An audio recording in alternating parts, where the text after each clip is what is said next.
locally for the Carolinas. This is the Rob Brown Show.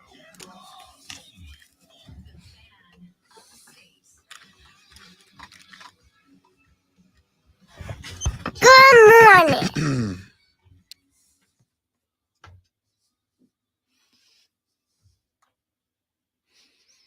Woo!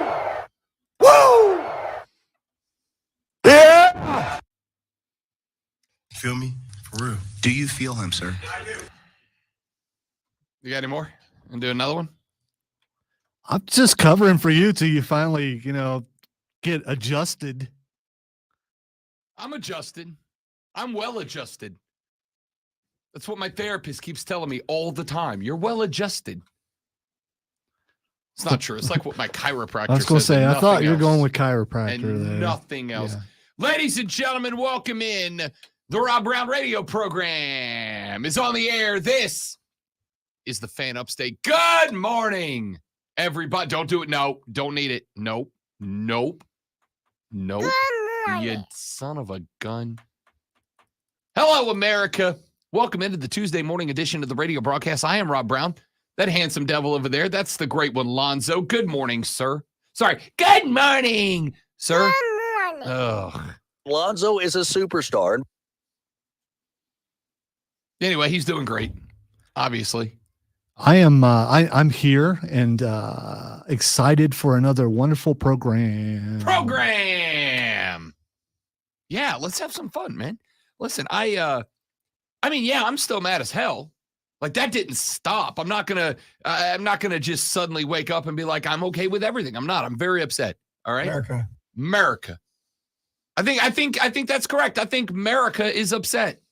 I think there's like a few pockets of people, primarily around Tuscaloosa, Alabama, that are very, very happy about the way this played out. Nope. Paul Feinbaum is still gratifying himself somewhere right now based on this decision. We will, against my better judgment, hear from him later on in the show. I know. I don't like it either. I try not to give people unwarranted, unjustified attention, but he ticked me off yesterday. He infuriated me yesterday. So, yeah, I'm going to give him his time. And then I'm going to tell him something that he told to a lot of other people yesterday as well. And I look forward to sharing that moment with all of you.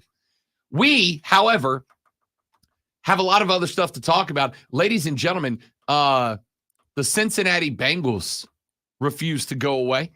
They go on the road last night and get a dub over Trevor Lawrence most of the game and his Jacksonville Jaguars. Trevor Lawrence left that game in the fourth quarter with an ankle sprain after he got stepped up on, and it didn't look great.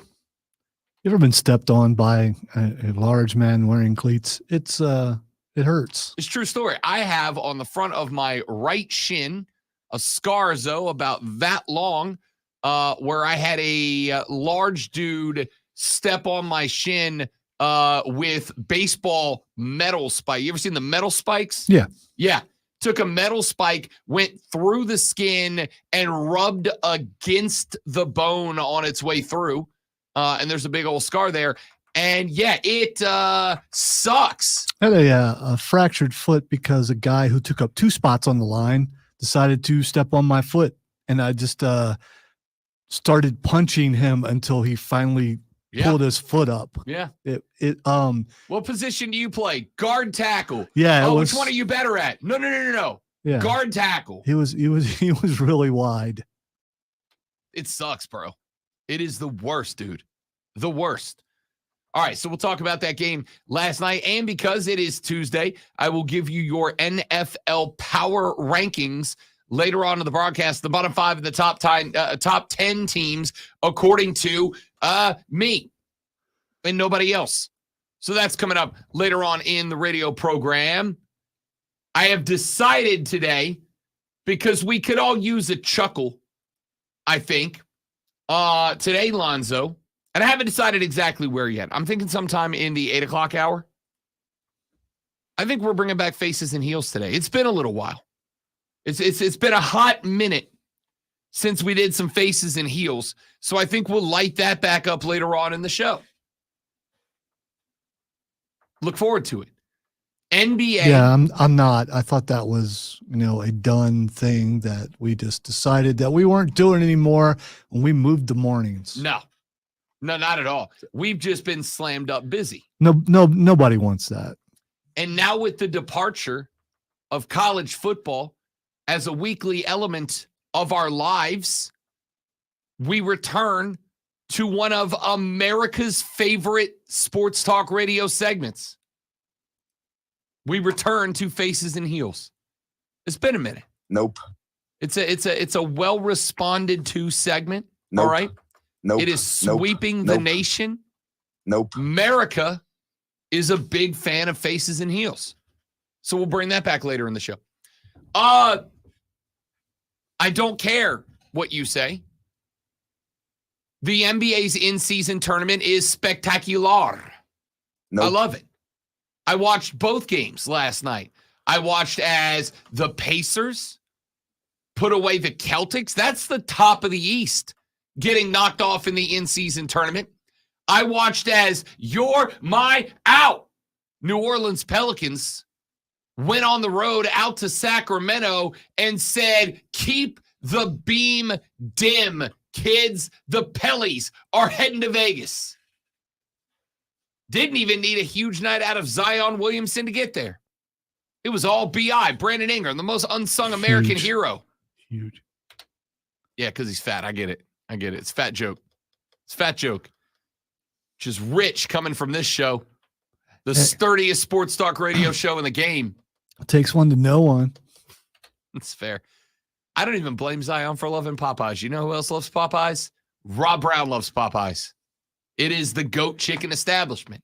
All right? Without a doubt. So we'll talk NBA in-season tournament and just NBA later on in the show. Because there is plenty enough to talk about going around in the league right now. We got some baseball for you on the broadcast today. Why? You might ask. Well, don't worry. I'm going to tell you. It is because there was a pretty big trade for the Atlanta Braves that took place a couple of days ago. We did not get a chance to get into it yesterday, mainly because y'all kept the text line going, discussing the college football playoffs for like a long, long time. And so we'll get to that today. But that is not the only baseball news and information. We continue to wait for the winner of the Shohei Ohtani sweepstakes, the greatest baseball player to ever play the baseball. Where is his potential landing spot? Well, there's a few of them. San Diego is trying to make roster room. Could they be in the move? Seattle, the other member of that 5-player trade that Atlanta was involved with. One of the reasons they sent the players they sent to Atlanta, in my opinion, was for a salary dump, was to make room for somebody else or something else that they had going on or thought that they were going to have going on.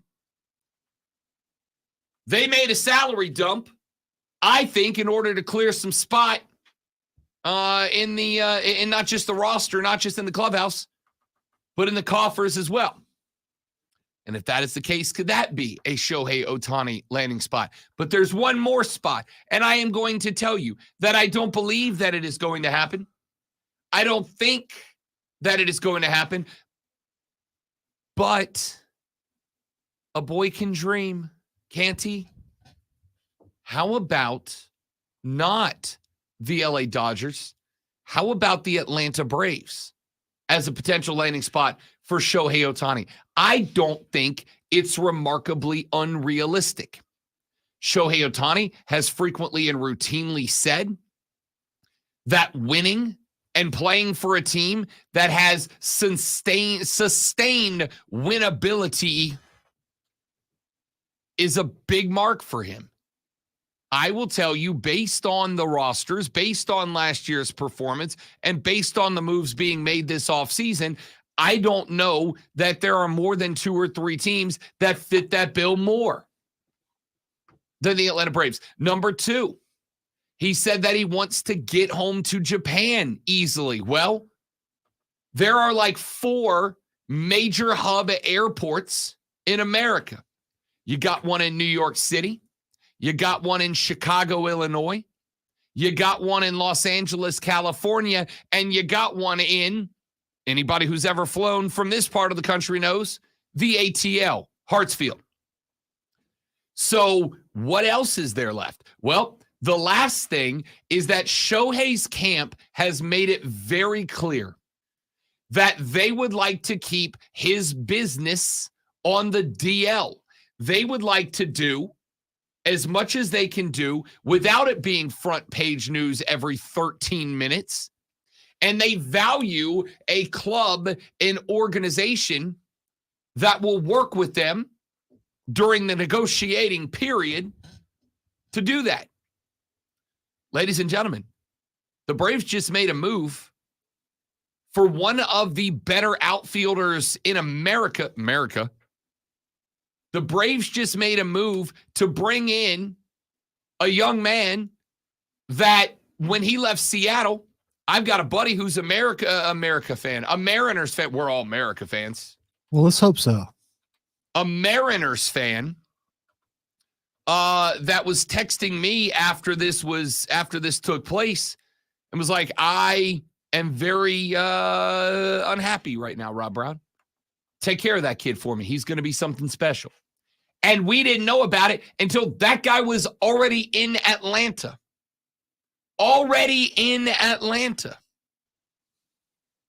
So they checked that mark as well. And I don't know that that's the case for a couple of the other front runners. So we'll talk about that later on in the radio program. I will tell you that I do not anticipate that we will be spending much time. We will obviously spend some time, but I do not anticipate that we will be spending much time on the college football playoff decision.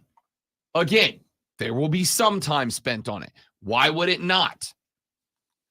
It is not just an enormous story. It also has enormous ramifications moving forward. There are enormous consequences of this decision. And as Samuel L. Jackson once famously said, it's a stupid-ass decision. It's from the Avengers. You should watch it. It's very good. It's also old. Didn't the Avengers come out like 13 years ago now? Probably longer than that. Golly. Anyway, the point here is this story is not going to go away. Are we going to, let me ask you, somebody asked me this yesterday, Lonzo, I'll ask this question of you. Now, you're far less heated about the discussion. You're far less heated about the pick, the selections than I am. But how long do you think America talks about this? Is this one of those things that when it gets to be the week of the semifinals, it goes away? After the college football national championship is awarded, it goes away. Next February, it goes away. How many people are we talking the majority? The TV shows will milk this until at least next week. I think the majority of Americans will move on by tomorrow, except for those who are Florida State fans and those who just want to complain about someone or something being slighted. You know, the supposed heroes of the world. See, I get that thought. Maybe a decade ago it lasts longer, but now, boom, things are just, you move on to the next thing.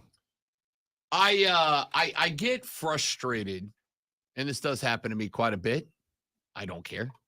I get frustrated when people express a concern or express an issue and work to push awareness to that issue, that there are a lot of other people who insist that they are doing it for clout, or they are doing it for notoriety, or they're doing it to go viral, or they're virtue signaling, as opposed to, some people are just real mad about this.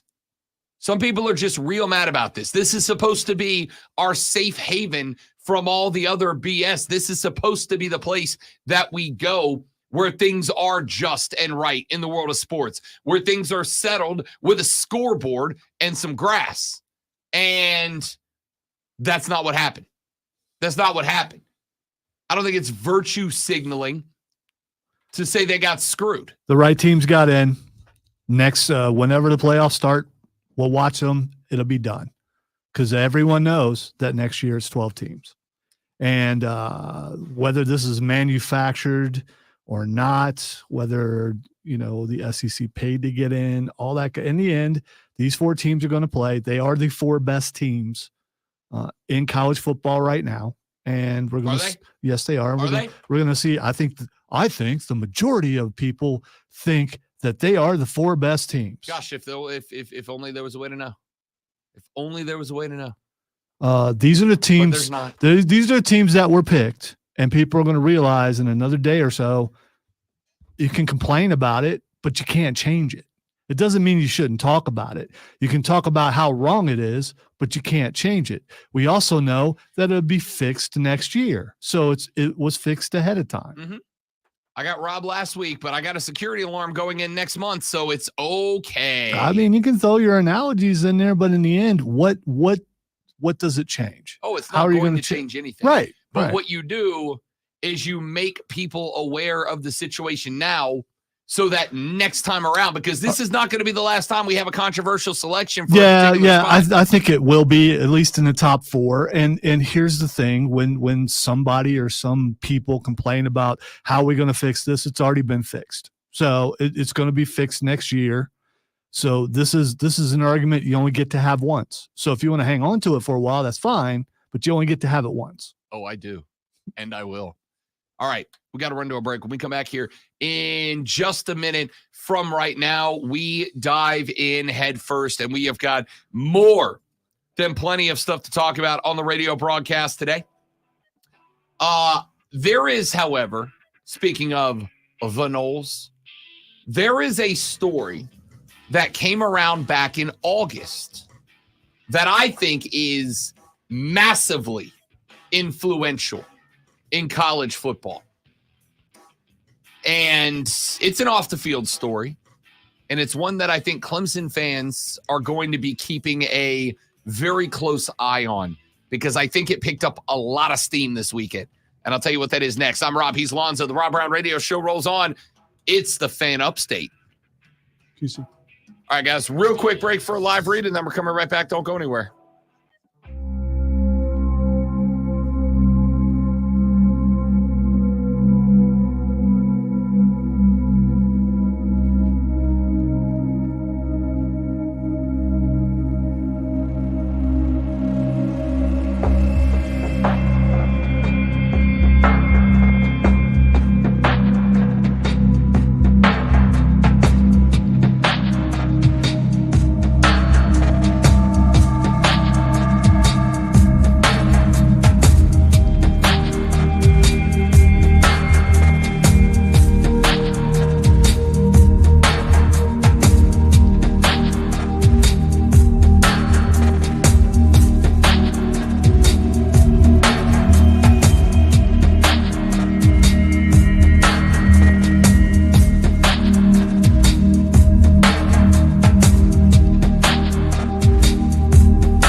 right, dudes and dudettes. Thanks for hanging out. Good morning, everybody. Joe, Kevin, Trey, Steven, welcome in. Good morning. How's everybody? Y'all good?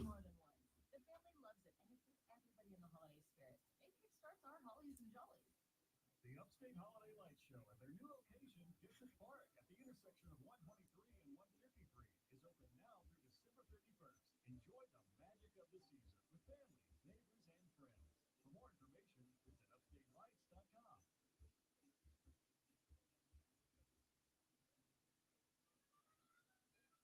Denise has been playing jazz for 40 years. Last concert, one of the musicians fell sick with RSV. Respiratory syncytial virus, or RSV, is a highly contagious virus that can lead to breathing problems. This time, she's choosing to help protect herself with Pfizer's RSV vaccine, Abrysvo. Abrysvo is a vaccine for the prevention of lower respiratory tract disease caused by respiratory syncytial virus, RSV, in adults 60 years of age or older. Abrysvo is not for everyone and may not protect all who receive the vaccine. Don't get Abrysvo if you've had a severe allergic reaction to its ingredients. People with a weakened immune system may have a decreased response to Abrysvo. The most common side effects are tiredness, headache, pain, injection site, and muscle pain. Ask your pharmacist or doctor about Pfizer's RSV vaccine, Abrysvo, respiratory syncytial virus vaccine. For full prescribing information, please call 1-844-989-7284 or visit abrysvo.com. Brought to you by Pfizer. What's for dinner? Burgers? After last week, no thanks. Down 33 pounds. Steven found the life hack. Hard to eat when your arms don't work, probably.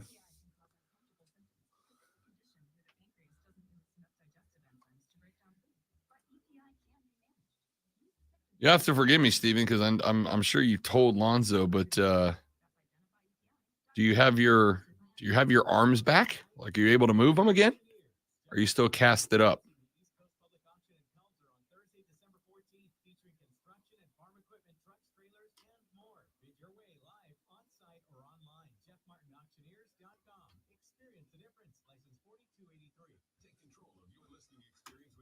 Gable's in the next break. 10-4.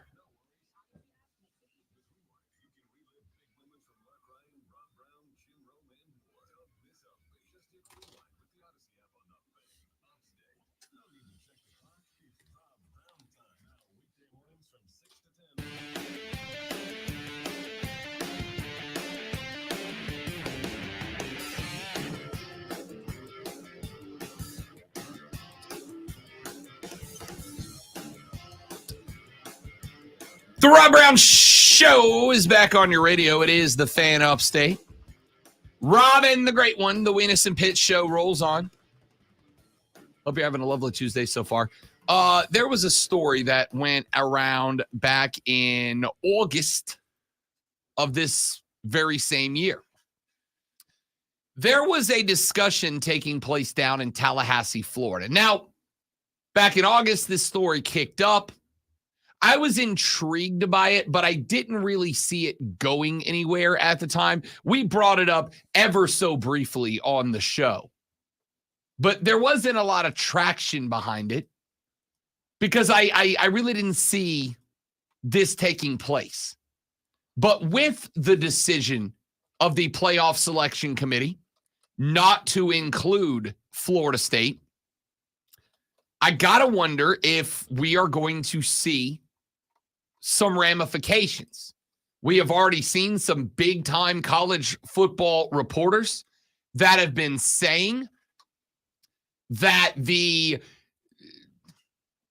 degradation of the Atlantic Coast Conference has been expedited based on Florida State reaching a 13-0 conference champions mark and being excluded from the playoffs nonetheless.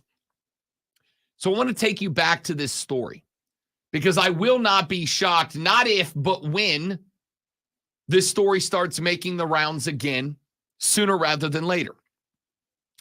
Back in August, the athletic department at Florida State University, and this is different from state to state, but in Florida, the athletic departments of state universities operate as not-for-profit entities.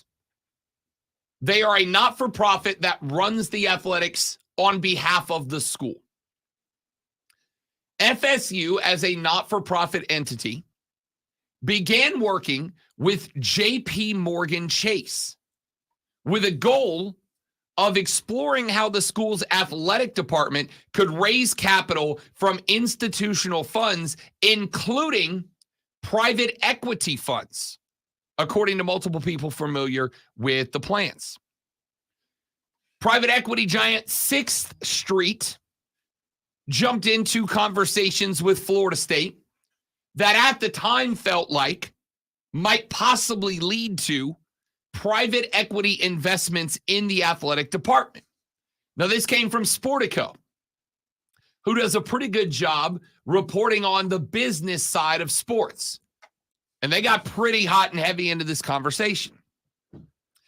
They said they had sources within the athletic department who were granted anonymity, not just because the school was not necessarily keeping it entirely quiet. I think they had a motive to allow this information to get out into the public. And I think that motive would be that they wanted the Atlantic Coast Conference back in August to be very aware that if the funds distribution model did not change within the ACC, that they would, well, leave and take their money with them, which is not an inconsequential amount of money to the ACC.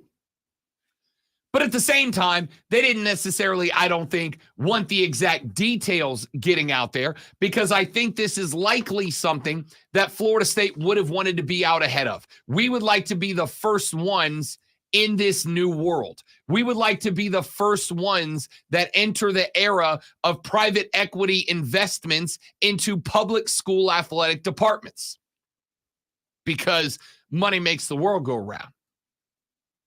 And those who get in first to a big-time investment, should that investment become a lucrative one, are obviously the ones who are going to profit the most.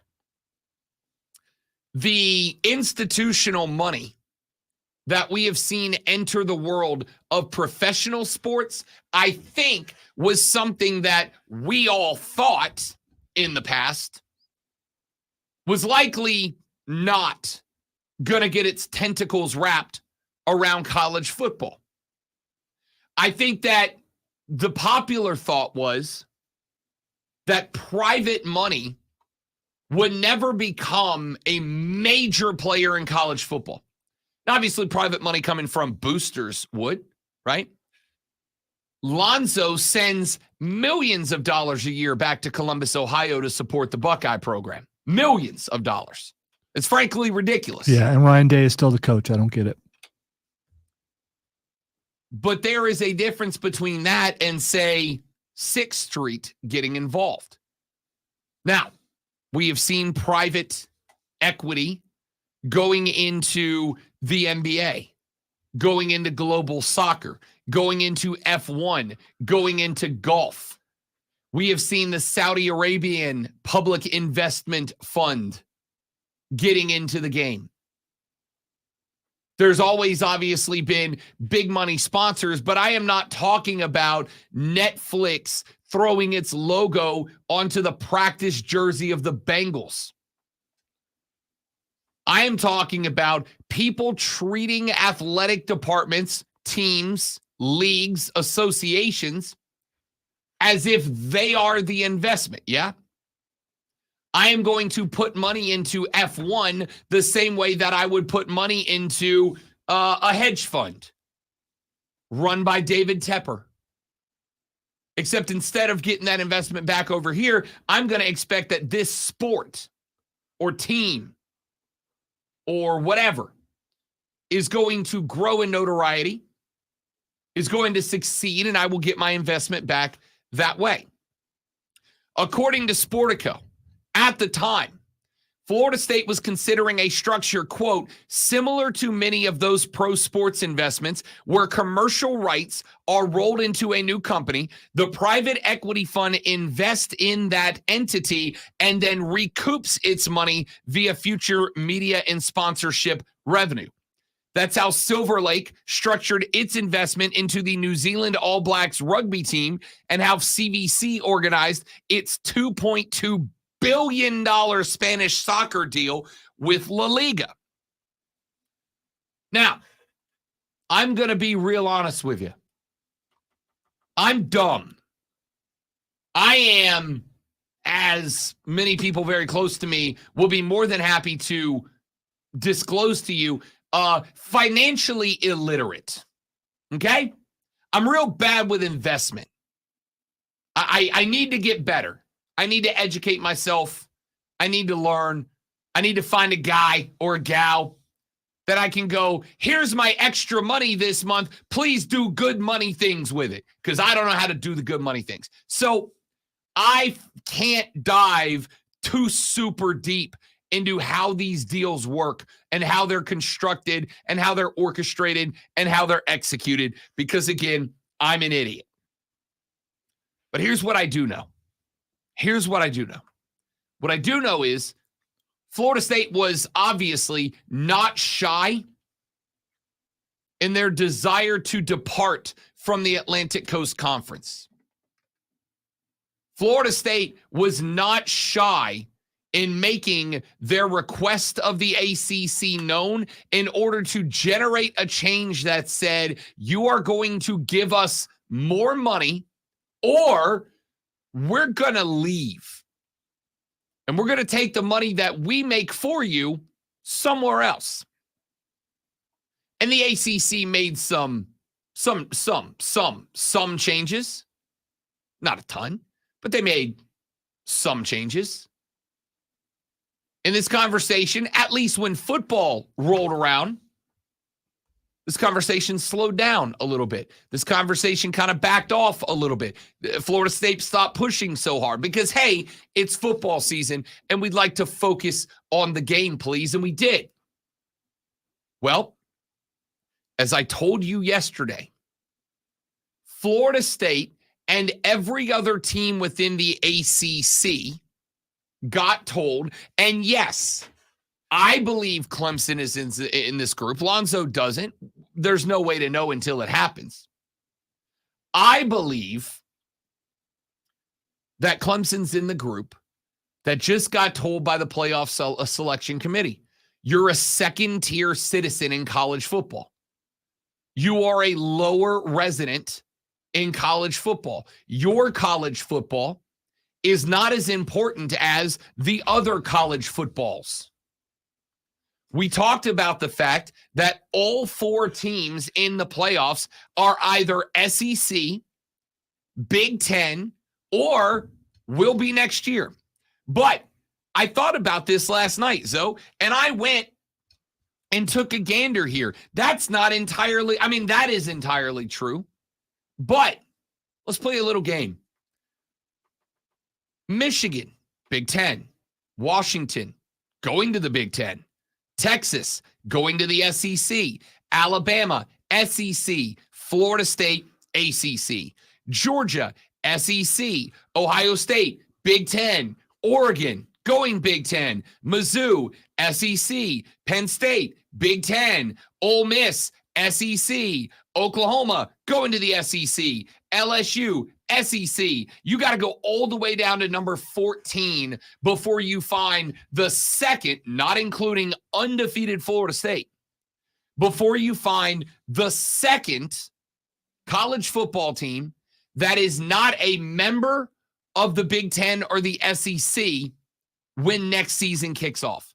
Now, I know that we can chalk a lot of that up to wins and losses, right? It's like, yeah, Rob, of course, you can look down and all those teams you mentioned down to 14 have all at the most 2 losses, and then LSU gets to 3. And a good portion of them year after year after year are in the position they're in right now, or up or down a little, but they're right there, wins and losses. Ole Miss, Oklahoma, as of I said majority. This year. I said majority. You're right, majority. But I think that is even more of the point. That is, if you are rich, it's very hard to become poor. And if you're poor, it's very hard to become rich in this world. And the ACC and every team in it just got told you're second-class citizens. So I would be exactly and precisely 0% shocked if Florida State started it at this point and the rest of the college football world jumped on the train of basically becoming professional sporting clubs, right? They would become sports clubs. We don't have that in the United States. But in Europe, it's very popular. AC Milan, where not Messi plays, where Pulisic plays, is not just a soccer team. They also have a basketball team and a women's soccer team and a baseball team and a track and field team. And this is why the European clubs are called clubs. They're not called clubs for just the soccer team. They're called clubs because a majority of them, not all of them, but a majority of them have an entire sporting, what looks very similar to a college football athletic department, all playing under that banner. And while the soccer team may fund all of it, it runs through that.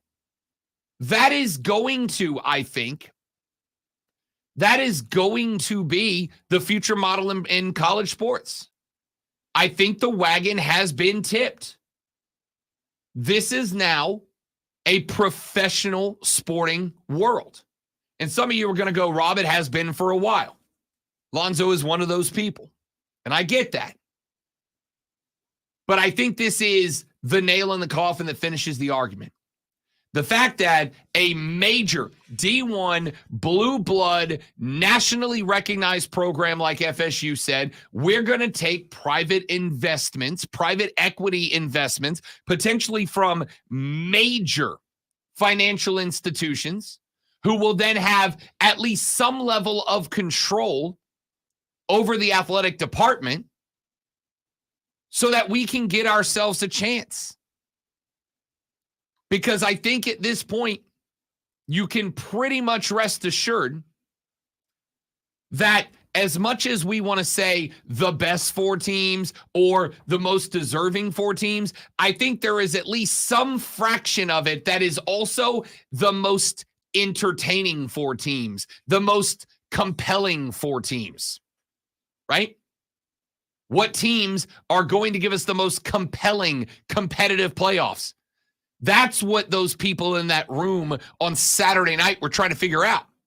And if you're FSU and what you did this year is not good enough to earn a shot, then how do you get to that next level?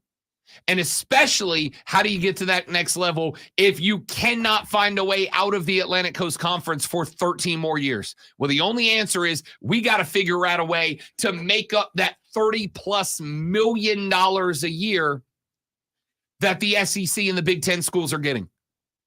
How do we go about doing that? Well, letting a bunch of nerds in bow ties and thick rim glasses with calculators and pocket protectors decide that they want to invest in the program in return for some level of control over it might be the best option. I mean, you can keep asking your boosters for money every year. You can keep going to the well, but at the end of the day, there's not $30 million worth of booster money out there, most likely, from any given year to the next. But $30 million to get a private equity fund to toss a check at you, that's a realistic possibility. I'm intrigued by this story because if I'm the Noles, and now we know that this is a professional sports landscape and you can do everything asked of you in a regular season, and they go, no, we don't think you're entertaining enough to let you in. How do I get more entertaining? I got to have more money. And they go right back to this discussion and this setup. All right, I want your thoughts. 844-326-3663, 844-326-3663. Text us on the carpros.com text line at 71307, 71307. Start your text with FAN, F-A-N, FAN, F-A-N, and we'll read them on the air. We're back after this on the Rob Brown Show. It is the Fan Upstate. All right, guys, one more live read right here, and we're coming back. Don't go anywhere.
I'll pull it together.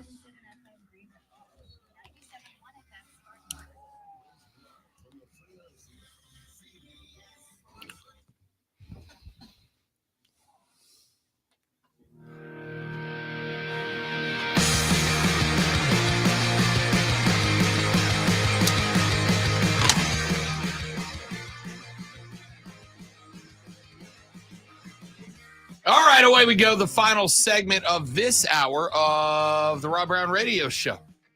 It's Lonzo, it's Rob, it's you. Good to have you. Let's see here. Texas says, Rob, you know for a fact Alabama would beat Florida State easily. Yeah, I know, but just like Michigan would beat TCU. Oh, wait, that's right. TCU won the game last year. Everybody talks about TCU getting blown out in the Natty as if they didn't earn that and as if we haven't had blowouts in the Natty before. Of course we have. And I got news for you. Before all of us take that final long rest, we're probably going to see more blowouts in national championship games because that's how football works. Remember this past Sunday when the NFL had the game of the weekend? San Francisco on the road at Philly, an NFC championship game rematch. I would have not watched every other game in the NFL that weekend if you said, Rob, you can either watch every other game or only San Francisco Philly. I would have skipped everything else to watch San Francisco Philly because that was the game between the two most competitive teams in the NFC. What happened in that game? Dost thou recall? Because I do. San Francisco kicked the ever-loving bleep out of Philadelphia. It wasn't even a game. Wasn't even a game, right? That's football. That's going to happen. But they got a crack at it. They got an opportunity at it. And they beat Michigan to get there. An undefeated Big Ten champion in Michigan. The same Michigan that Florida State would have lined up against. And by the way, as somebody who knows ball, let's think about that Florida State-Louisville game for just a minute. Let's think about two aspects of that game. Number one, Brock Glenn found out that he was going to be playing in that game about 5 hours before kickoff. Now, I will tell you that playing quarterback at the college football level, while I've never personally done it, I know for a fact it ain't easy, Chief. And my dude had 5 hours that he knew he was going to be QB1. And I will tell you, as somebody who knows ball, that if I am the head coach of a team that is starting its third string quarterback, who has 5 hours of knowledge that he's QB1, do you understand how stupid simple I would strive to make that offense? I would not throw the ball at all. And by the way, if that's a big concern of yours, if your big concern is, oh, you're starting a guy that you don't trust to throw the ball, that's spectacular. Explain to me why J.J. McCarthy is in the playoffs then. Well, they went undefeated. Oh, wait. Well, they won their conference. Oh, wait. They did that too. Florida State put together, as far as I'm concerned, a better resume than Michigan did. Won every game, and their third string quarterback won a conference championship. And if your argument is because FSU couldn't throw the ball, then why the hell is Michigan there? Okay? Why is Michigan? And oh, by the way, Brock Glenn would not have been starting an FSU-Michigan semifinal. It would have been Tate Rodemaker. And I know Tate Rodemaker didn't look great in the Florida game. You know what Tate Rodemaker did look like? Good enough to win the game. I don't think that FSU thought that they needed style points in those last two games. I don't think they needed them. I think Florida State believed, as did, 90% of us plus, including ESPN itself. I think we believed FSU was in a win and in scenario. Win by 1, win by 100. Doesn't matter. Win and you're in. You're an undefeated conference champion. They don't get left out. Win and you're in. And so they went the most basic, ground level, run first, don't turn the ball over, get 3 yards a carry, and let's see what happens offense, so that they did not put pressure on their backup quarterbacks to be Jordan Travis. And the backup quarterbacks did enough. They said, we have got one of the best defenses in college football this year, both statistically and eye test. We're going to lean on them. We're going to lean on them to carry us. And what did that defense do? It went into Florida. It beat Florida and held them, scoreless in the entire second half? Or a field goal in the second half? What did it do against a very good Louisville offense? Bend but don't break. It let Louisville travel 20-20 and eat up clock, and then stiffened up in the end zone. You're not scoring, including a pick late in the game that pretty much put the game away. They did enough to win. I don't know how much better they could have been, but I do know that if I'm playing a third string backup, knowing that my second string guy, a guy I trust, would be available for the semifinal, and I truly believed I am in a win and you're in scenario, I'm not going to go out there and try to light up the scoreboard. Because no 13-0 undefeated conference champ had ever been left out. Why would I assume I'm going to be the first? I'm happy to go out there and by the way, the Louisville game, they won by 2 scores. Just so we're clear. It wasn't a field goal game. It wasn't a 3-point game. Well, if you struggle to move the ball. Yeah, I know. A banged-up Keon Coleman, a third-string quarterback who had 5 hours of notice, and an offensive game plan that basically said, we have one objective, gentlemen. Kick a bunch of field goals and don't turn the ball over. That's it. If we don't turn the ball over, we will win. How many turnovers in that Louisville game for Florida State? 0. Final score, 2-point margin of victory. That's it. That's it.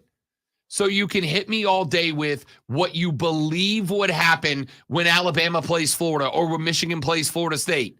But here's the reality.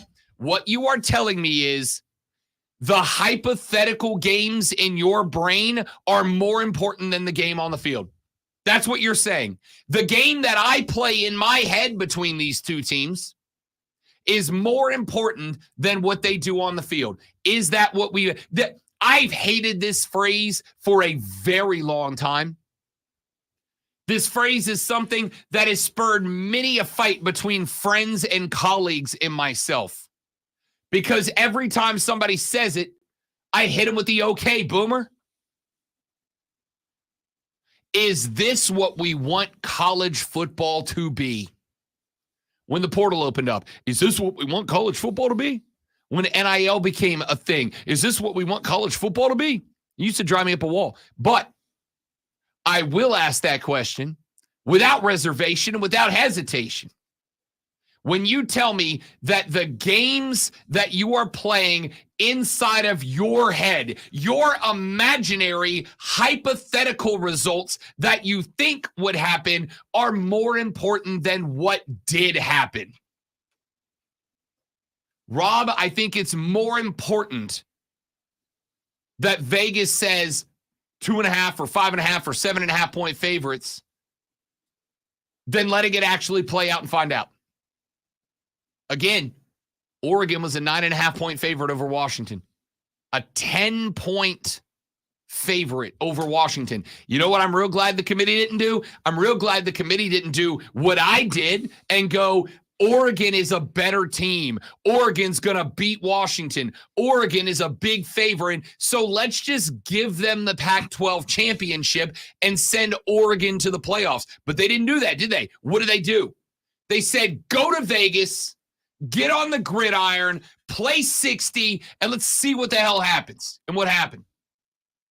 The 9.5-point favorite got beat by the little engine that could. The 9.5-point favorite got beat by the dog that everybody got told, you won't be competitive. You can't be competitive. You're not going to be competitive. Well, they were competitive. They won. They're in the playoffs. Why the hell would it be any different for Florida State?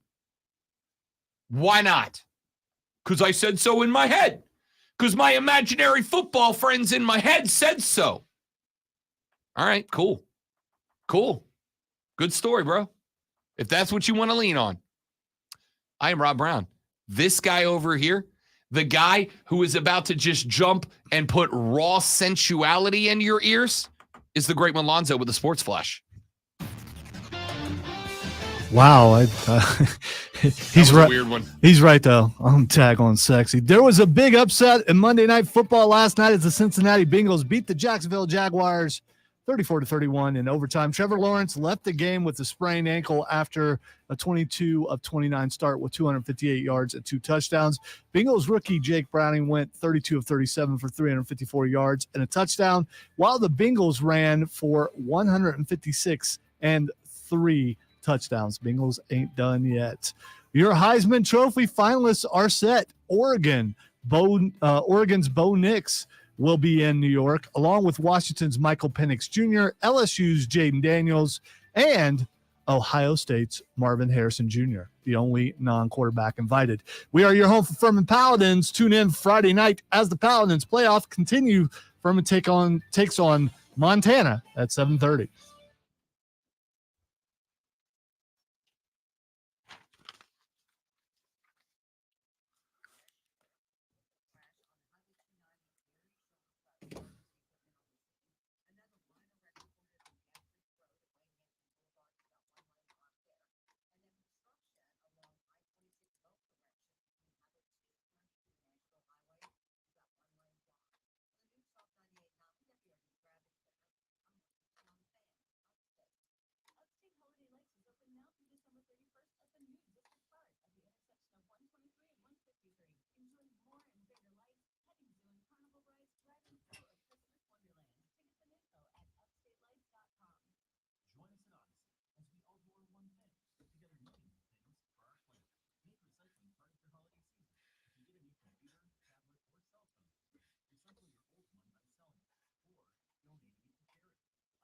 You need to reboot your. Okay. Guys, be right back.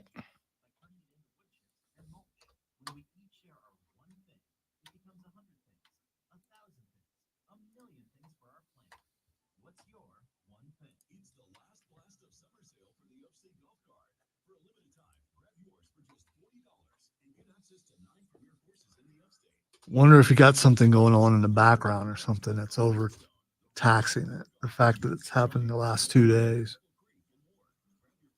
I'm not talking about that. I'm talking about on your computer. Oh, you're wondering why that. I mean, nothing more than usual.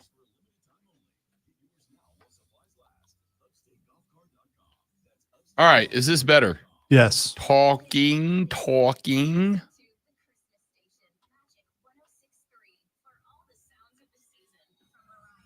At least I think it's better. I don't know.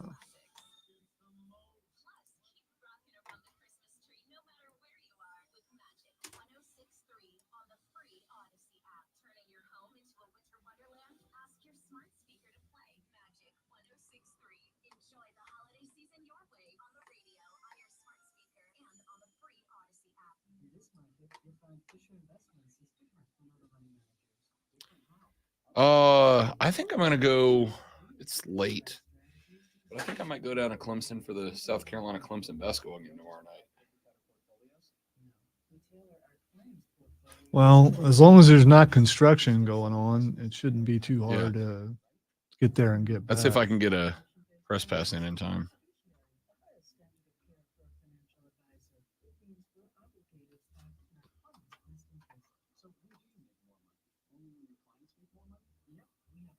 I need to go ahead and do. According to Bleacher Report, Brock Purdy is now the MVP favorite. Yeah, he's like plus 300. I don't get that.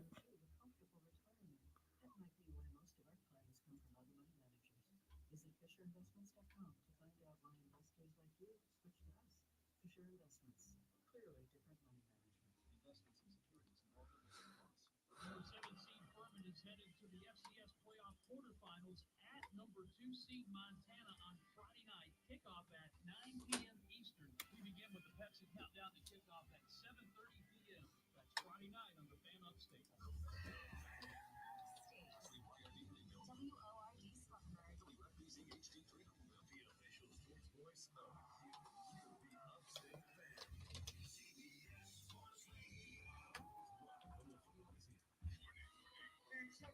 The Ayatollah of rock and roll are going to be there. I like it. If I get a press pass and or a ticket, I'll be there. I maybe just buy a ticket. We'll see.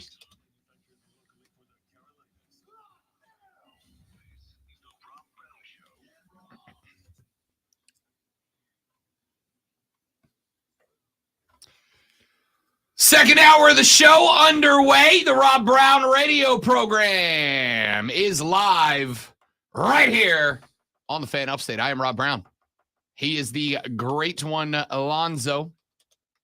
We are the two-time. We haven't mentioned in a while that we're the two-time South Carolina Broadcasters Association Sports Talk Radio Show of the Year.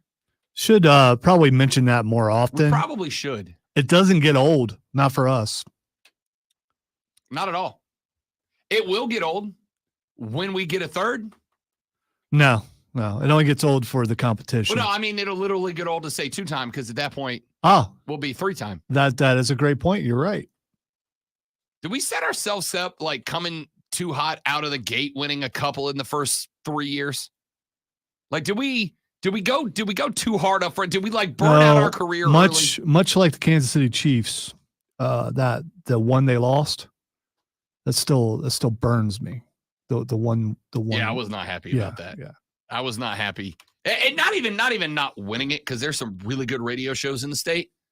Not getting a finalist spot drove me up a wall. If we'd have got there, I'd have been good with it. But not getting a spot in the finals, that stung. So what do? We regrouped. We hung the jacket. We put the head down. We went nose to the grindstone.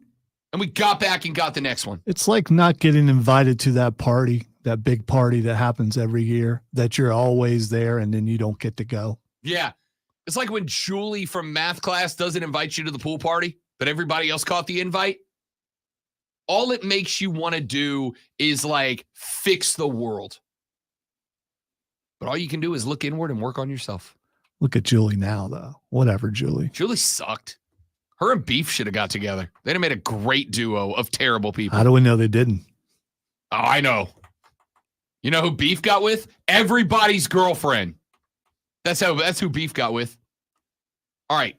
We've got a lot to get to in hour number 2 of the radio program. But, of course, it's just after 7 p.m.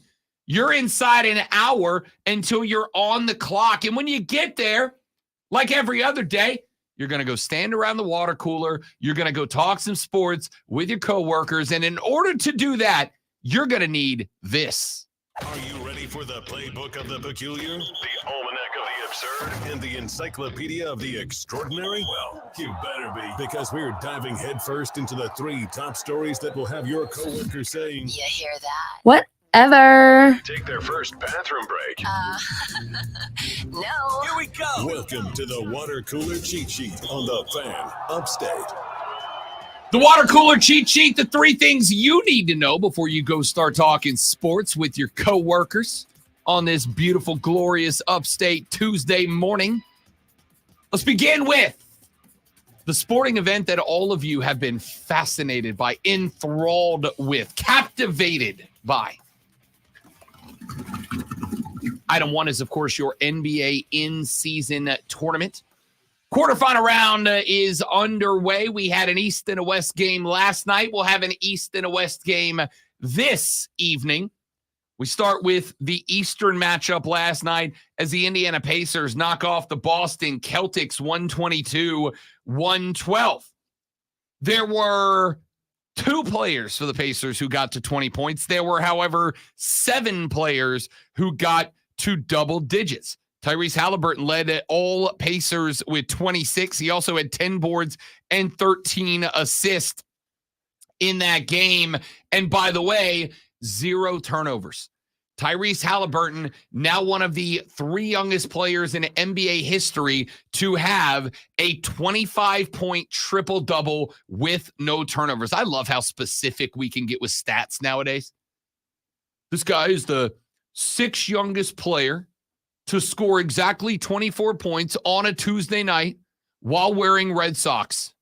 This is incredible. Anyway, the starters for the Pacers went 12 for Toppin, 13 for Brown, 17 for Turner, 26 for Halliburton, 21 for Hield, 14 off the bunch for Nesmith and Mathurin as the Pacers get it done in the quarterfinal round. They knock off Beantown, 32 for Tatum, 30 for Brown, 18 for White, and that was pretty much it. They got 15 out of Hauser off the bench in 23 minutes, but that was it. Boston had 2 starters and 3 bench players who failed to get to double digits in points. Boston was like a 4.5-point favorite going into this, but Indiana got it done at the house in the East. Over in the West, you're my hour. New Orleans Pelicans get it done on the road at Sacktown. 127-117, your final. For the Pellies, all 5 starters in double digits. And here's the fun part. The Pelicans did it with a well below average day from Zion Williamson. Z has been responsible for about 25 and some change points per night. Last night, 28 minutes of action, scored just 10 points, had 6 boards, 6 assists, 3 steals, also had 4 turnovers in the game. It is not Zion Williamson that is carrying this team right now. It is Brandon Ingram, who did it again. In 40 minutes of action, B.I. had 30 points. He had 8 boards. He had 6 assists and just 2 turnovers on the night. This kid is good. C.J. McCollum is back, 17 for him. Herb Jones is back, 23 for him. And welcome back, Grand Theft Alvarado. Jose Alvarado made his return. He gives you 9 off the bench to go with 3 boards, 2 assists, 2 steals, 2 blocks, and just 1 turnover. So a pretty good night overall, as the Pelicans will be 1/2 of the Western Conference semifinalist when the games in Vegas take place in just a few days. We do have 2 games going down tonight that will determine the matchup. The Pacers will get the winner of the Knicks and the Bucks tonight. The Knicks facing Milwaukee in Milwaukee. Giannis Antetokounmpo and Dame Lillard and co. looking to move on to Vegas. The Suns and the Lakers are your late game, a 10 p.m. tip as Phoenix is on the road at L.A. KD, AD, the 2 guys that are expected to carry their teams tonight. The 12-8 Suns taking on the 12-9 Lakers. The winner of those games will move on to face Indiana and New Orleans in Vegas in the semifinals coming up in just a couple of days. Let's get to item number 2. Your Heisman Trophy finalists have been announced, and there is, if you have been following the Rob Brown Show for more than, 3-4 weeks, you already knew who they were going to be. We know that Ohio State's Marvin Harrison Jr. is the only non-quarterback finalist. Marvin Harrison Jr. had himself a fantastic year. We asked the question, could he steal it in the end? And my answer was yes, but he will have to have some mammoth games in order to do it, not because he's not that guy, but because overcoming a quarterback is going to be tough to do. Overcoming a quarterback in what has basically become a race to find out who is the most talented quarterback is tough. I'm not saying we'll never have another non-quarterback position player win the award. I'm saying when we do, it's going to be somebody that all of us collectively go, yeah, that's that guy. That's him. Marvin Harrison Jr. is going to be a top 5 draft pick in the National Football League. He is an exceptional football player. But he ran up against a trio of quarterbacks, all of whom made a good argument. Alongside Marvin Harrison Jr. in New York City coming up on Saturday will be Bo Nix, quarterback, University of Oregon. He and one of his other finalists tied for most passing touchdowns this year. Bo Nix had one of the most ridiculous completion percentages in college football in a very long time. Now, the reason Bo Nix is not going to win this award is very simple. It is because the overwhelming majority of passes that Bo Nix threw were 7 yards or fewer. Not nearly as many as explosive down the field plays as the guy that I think is going to win it. And the guy we'll come to here in just a minute. Alongside Bo Nix and Marvin Harrison Jr. will be Michael Penix Jr., the quarterback at Washington. Michael Penix Jr. ended his regular season by taking on a 9.5-point favorite, University of Oregon, quarterbacked by one of his finalists, Bo Nix. And all Michael Penix Jr. did was go out and lead the Washington Huskies to a 13th win. All Michael Penix Jr. did was go out and lead the Washington Huskies to a college football playoff appearance. All Michael Penix Jr. did was win, win, win no matter what. And he did it all year long. But he's still not going to win this. Because your last finalist and the guy I have been telling you since about week 6 was going to win this trophy, the guy that I predicted in the preseason would win this trophy is LSU's Jaden Daniels, the only quarterback in the country to throw for over 3,000 and rush for over 1,000. He was 236 of 327 for 3,812 yards and 40 touchdowns to just 4 interceptions. His 11.7 yards per attempt led all of college football by a large margin. Daniels also rushed 135 times for 1,134 yards and 10 touchdowns. That is, and here's a number I want you to pump into the old noodle, 8.4 yards per carry.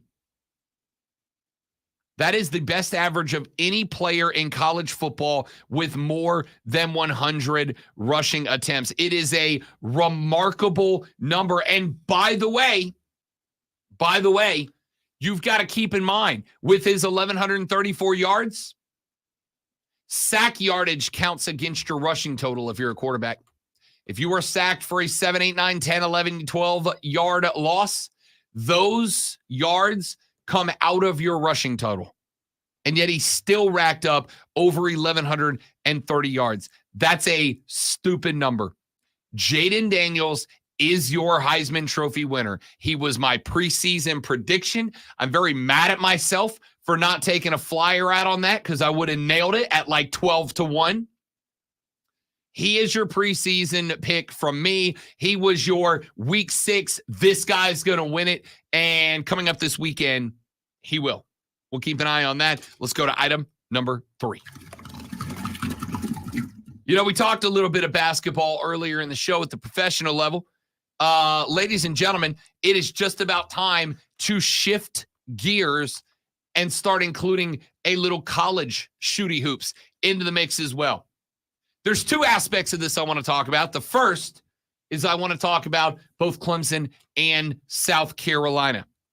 The Gamecocks of South Carolina, ladies and gentlemen, are undefeated. Lamont Paris has this team sitting at 7-0 and undefeated. They have a win over Notre Dame. They have a win over Virginia Tech. Team's good. I am intrigued. Over on the Clemson side, Clemson finds themselves ranked at 7-0. They have been included in the AP Top 25. They currently sit at number 20. How's that a big deal? Do you know who's sitting at number 21? The Duke Blue Devils. Clemson ahead of Duke in the AP poll in the ACC. They are a spot behind 6-2 Texas A&M. 2 spots behind 6-1 Illinois, 3 spots behind 6-2 Kentucky. There's 4 behind Texas, 5 behind Miami. You're likely ACC winner, I think. Clemson's ranked at 7-0. Why do I bring up both of these teams? Why do I bring them up now? I bring them up, ladies and gentlemen, because tomorrow evening at Little John Coliseum in Clemson, South Carolina, the Tigers and the Gamecocks play. They are both 7-0. Somebody is taking their first L, and it's going to be handed out in the Palmetto Bowl of Shooty Hoops. I'll tell you right now, I really hope to be at that game. I really hope I can get down there for that game. I'm going to try my best to be at that game because it's got weight now. Clemson loses that game, they're likely right back out of the AP Top 25. South Carolina wins that game, they are in the AP Top 25 as far as I'm concerned. And unlike football, where the polls don't matter, 13 dudes in a room deciding if you get in or not do. The longer you are inside of the AP Top 25 in basketball, the better you are going to look at the end of the season when it's time to hand out some slips to go play in March. This game is massive. Somebody's moving to 8-0. Clemson's either going to move further up in the AP Top 25 or South Carolina's going to knock them out of it, I think. Big one tomorrow night at Little John down in Clemson. Very much hope to get down there. I will update you on that, let you know if we can make it work. We'll get you there. James is correcting me. I'm sorry. I'm looking at the coaches poll. They're number 20 in the coaches poll, 24 in the AP. Good catch, James. This is what I get for trying to cram 3 stories into one segment and also have terrible reading comprehension. Let's take a break. When we come back here in just a moment from right now, it's Tuesday. Do you know what that means? I know what that means. That is not real. Some awards are getting handed out, and we'll do it next on the Rob Brown Show in the Fan Upstate. Smith. All right, guys, one more live read, and then we're coming back. Stick around. Don't go anywhere.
right, amigos, we are back. Thanks for hanging out with us, y'all.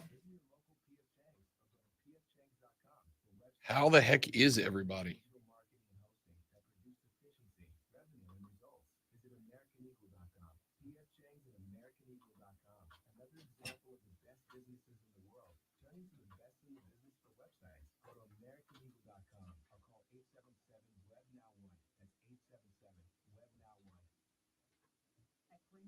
We're for the ones who specialize in saving the day, and for the ones who master the art of keeping business moving.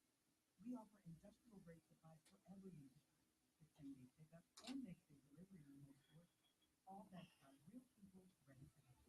So you can get the right answer and products right when you need them. Call quickgranger.com or just stop by. Granger, for the ones who get it done. Look around. You can find cars like these on AutoTrader, like that car right in your tail.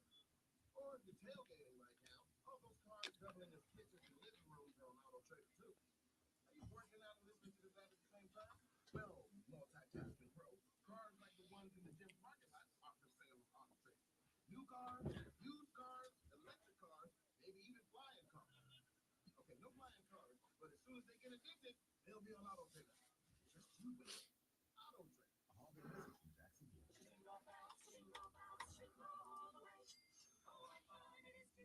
Starting December 11th, walk into a Jackson Hewitt for an early loan on your taxi bill, and you can walk out with up to $1,000.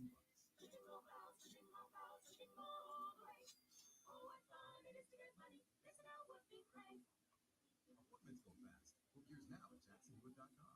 Early refund advance offer to eligible clients. Application required. Sponsored by ChumbaCasino.com. Welcome to the ultimate playground. Trailer looks good, Zach. I've never been a big GTA guy, but I know a lot of people are. But yeah, the trailer looks good. Of course, I've only watched it without sound. Rob's seen it with sound. No, actually, I did watch it with sound. I had sound The on. good news is, Alonzo, Because it had Tom Petty on it. I don't remember. we only have 2 years to wait till it comes out. No, not 2 It years. said 2025. Yeah, it's and I think all their 2024. games have been released in December. Let's go. Okay. So say 2024 is like days away. I'm expecting that a Christmas 25 release. Lights in the next break. 10-4. Shitty Hoop sounds like the best cereal I've never had.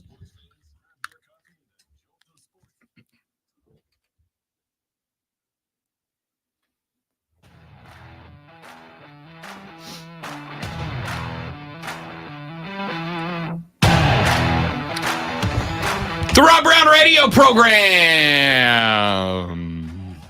continues right here on the Fan Help State. Rob Alonzo with you. Happy Tuesday.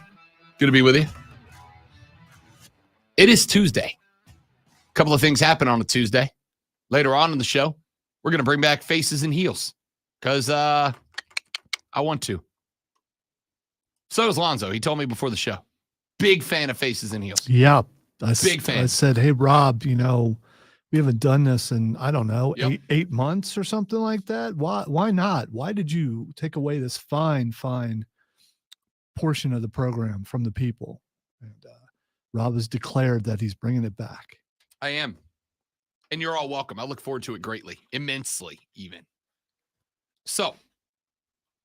By the way, don't listen to any advice that I give today.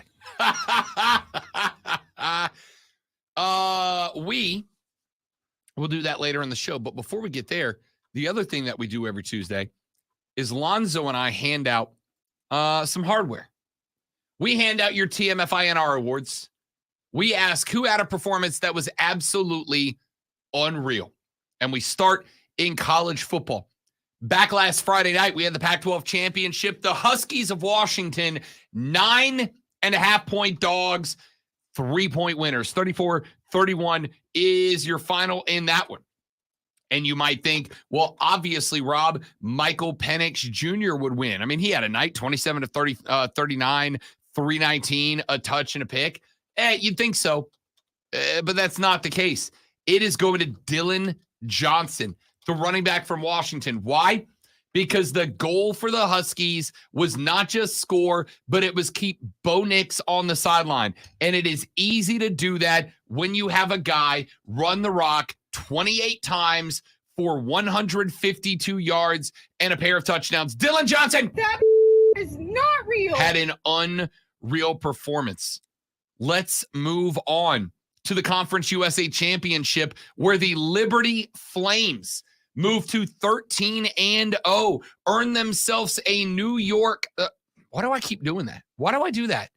A New Year's 6 bowl game appearance. They'll take on the Oregon Ducks. They knocked off the New Mexico State Aggies, the same team that beat Auburn just a week before. 49-35 is your final, and Kadon Salter is going to catch the hardware for this one. Salter went 20 of 25 for 319. Oh, also ran it 12 times for 165 yards and a touchdown. That is Jaden Daniels-like, ladies and gentlemen. 319 and 2 tutties through the air, $165, and added one on the ground. Kadon Salter Is not real. Is not real. Let's go to the Southeastern Conference Championship game. There were a couple of dudes that could have caught one out of this one, but how could it not be Jalen Milroe? 13 of 23, 192, and 2 touchdowns. Also ran at 14 for 29. Here's the thing. Alabama didn't need superhero heroics out of this guy. They needed him to distribute the football. And he did. 8 different Bama receivers got the ball in this game. Jalen Milroe is not winning a Heisman. He's not even invited. But the last 3 or 4 games of the year, Jalen Milroe kept coming up with plays. They're not the most impressive numbers. He got outdueled by Carson Beck, who went 21 of 29 for 243. But Milroe got asked to do some things. He did all those things. It's a loose TMFINR, but that is not real. For Jalen Milroe. Florida State won the ACC championship. They went 13-0 with a 16-6 win over the Louisville Cardinals, and it is not their quarterback. Instead, it is their running back, Lawrence Toafili. 10 carries, $118, and a touchdown on the ground. The FSU defense as a whole is catching one as well. They kept a field goal on the board for Louisville in the third quarter, a field goal on the board for Louisville in the fourth quarter. They did not see the end zone at all. So a joint TMFINR going to FSU's defense as they held Louisville to 111 yards through the air and 77 on the ground. And Lawrence Toafili, 10 carries, $118, an average of almost 12 yards a carry, and the deciding touchdown. Lawrence Toafili and FSU's defense that is not real. Do not get to play in the Alabama Invitational. Oklahoma State took on Texas 49-21, your final in a game that was not even that close. And yes, who else could it be? Who could it be now? Doo-doo-doo-doo. But Quinn Ewers, 35 of 46, 452 yards, 1 interception, and 4 touchdowns to balance it out. The Horns also ran for $198, but it didn't matter. They didn't need it. They could have won just with Quinn Ewers. 452 and 4 tutties. That's going to catch you some hardware. That is not real. And with that. No, you forgot about the best part of the story. Oh, and also the Undertaker gave him the MVP belt, yeah, which was dope. Yeah. You understand? I could do everything Quinn Ewers did. That would have been the college highlight, right? That'd have been the one. Be like, Rob, can you tell us about that time that you went 12-1, that you won the Big 12 in your final year in the Big 12, that you won 12-1, won the Big 12, and were so good that you jumped an undefeated team for no reason and earned an invite to the Alabama Invitational? And my response would be, yeah, the Undertaker handed me an MVP belt. Mark gave me an MVP belt. Greatest moment of my life, hands down. Just think if he didn't know and he turned around, there he was standing there. Dude, if Quinn Ewers isn't a wrestling fan, That was the weirdest thing that's ever happened to him. I got to tell you, I was disappointed in The Undertaker. Not for showing up, not for doing that, but that he came as American badass Undertaker. I wish he'd have climbed on that stage as the Undertaker. Yeah, remember like WrestleMania 5 Undertaker. Remember where he is. It fits better. That version fits better. He's in Texas. That's Right. wrestling country. Yeah, but it's also, anyway. He's handed it to a guy who used to have a mullet. I mean, come on. Let's go to the NFL. 35-41. The Dallas Cowboys are 9-3. The Cowboys got the help that they needed from the 49ers this weekend. The Dallas Cowboys are now at a much more threatening spot to steal the NFC East away from the Philadelphia Eagles. And a part of that reason, Dak Prescott is now in the top 3 shortest odds, to win the MVP. 29-41, 299, 3 touchdowns, 0 interceptions on the day. It turns out this Dak Prescott fella, maybe something clicked, because all of a sudden he's not the guy that can't get it done. He is the guy that is getting it done. Dak Prescott. That is not real. What a performance from that guy. Nope. Nope at all you want. The numbers are the numbers, buddy. Nope.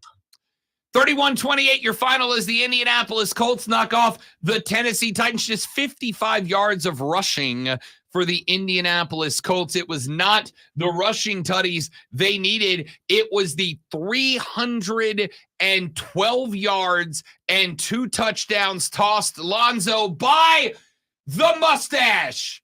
Gardner Minshew had a day, and Gardner Minshew picks up, as he should have, his first That is not real. TMFINR of the year. I'm your huckleberry. We head down to the Big Easy, where the Detroit Lions made it interesting. They were up 21-0 within 7.5 minutes of the kickoff of their game on the road at the New Orleans Saints. It got a little bit dicey down the stretch, but the Lions able to come up with the 6 points they needed in the fourth quarter to escape New Orleans. A big part of the reason?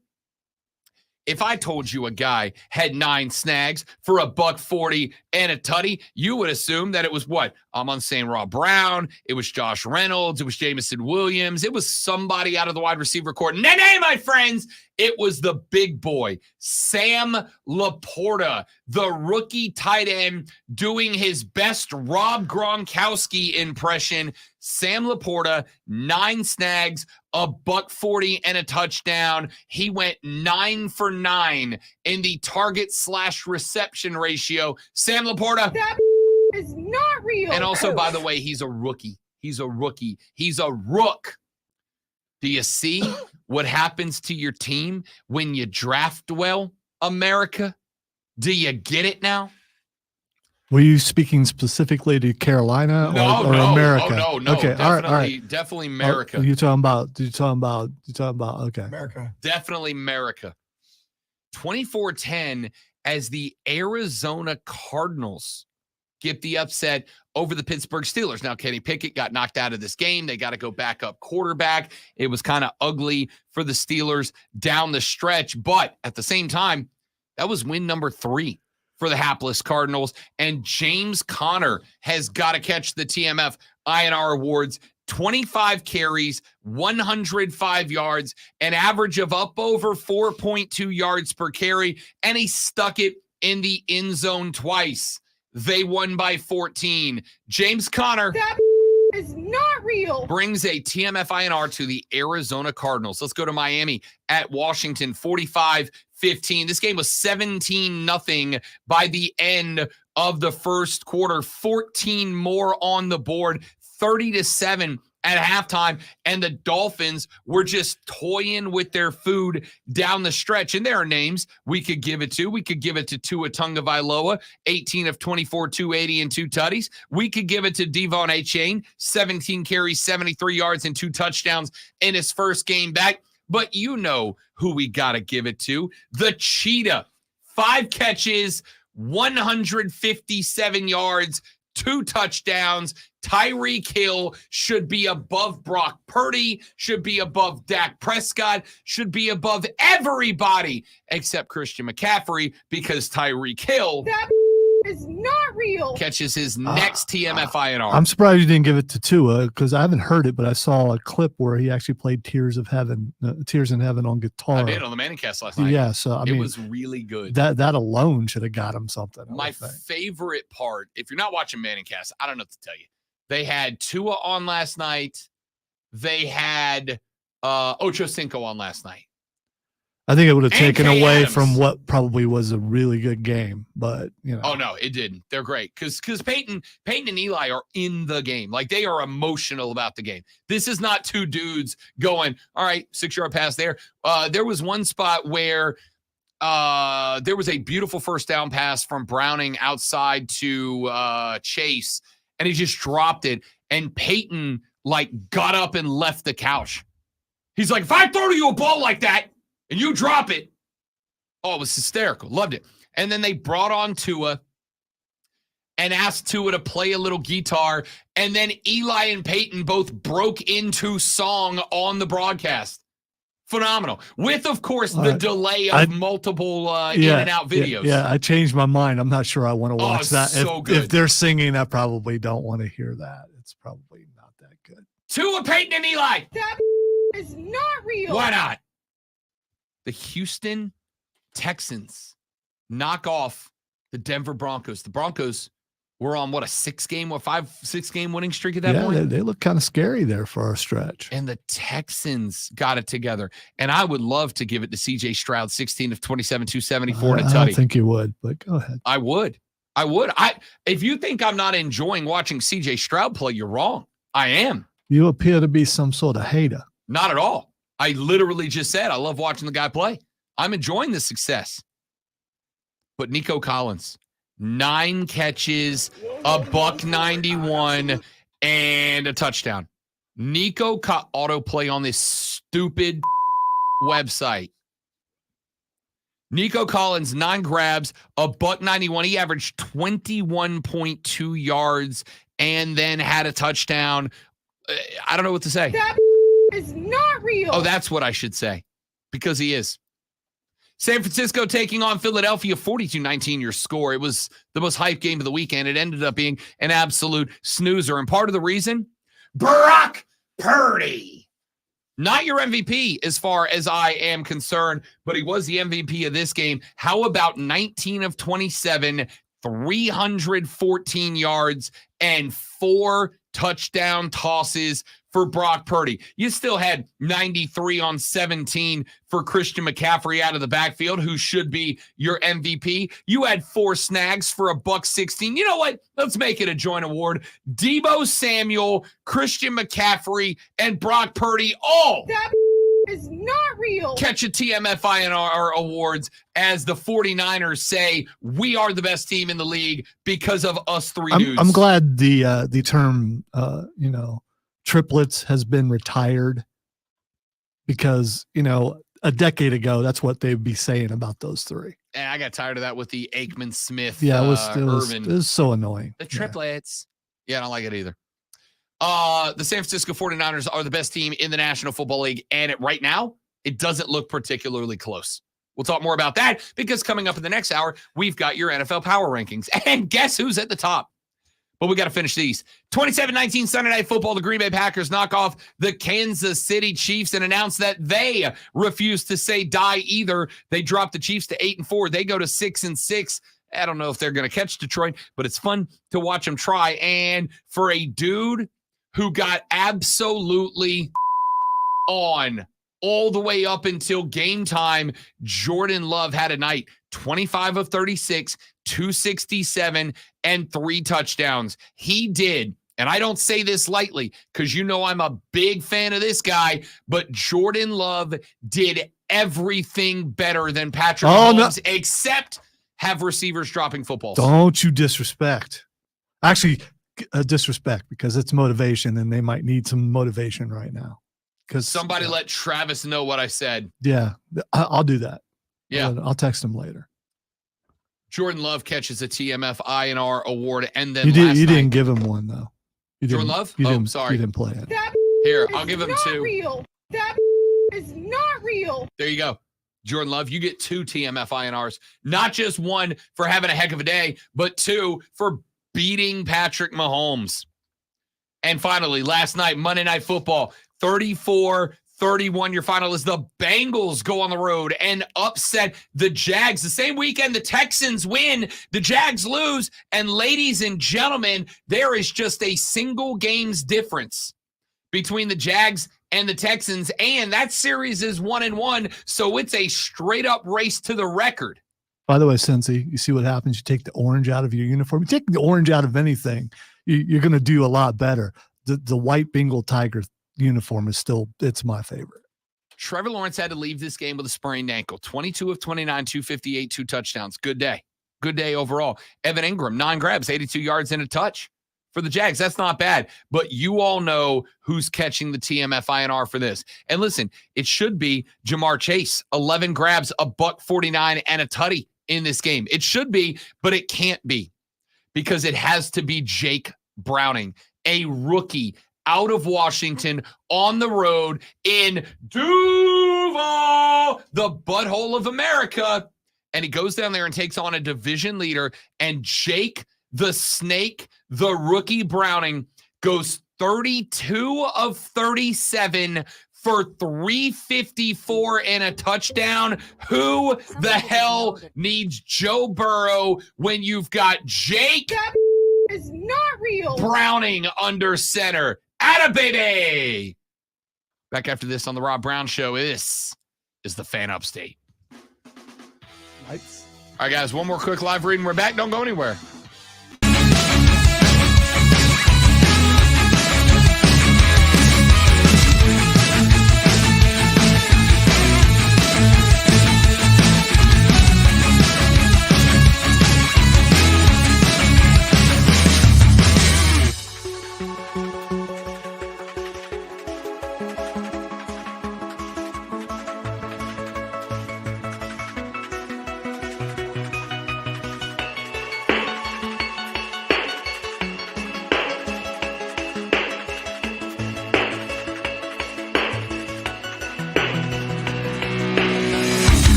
Upstate from 3 to 7 at Ingles Markets at 10903 Anderson Road in Piedmont. We'll also be giving away a $25 Dun, dun, dun, dun, dun, dun. Staples wants everyone to have a happy holiday. That's right, Holla Deals. Staples Holla Deals are amazing savings on hot holiday tech. Great prices on laptops, game systems, earbuds, and more. And now at Staples, you can save up to $350 on select PCs. During Staples Holla Deals, it's not about the fa-la-la. It's about saving moolah-la. Save up to $350 on select PCs today at Staples. Ends 12/23. In-store only. See associate for details. Listen on the Odyssey app. Search the Fan Upstate.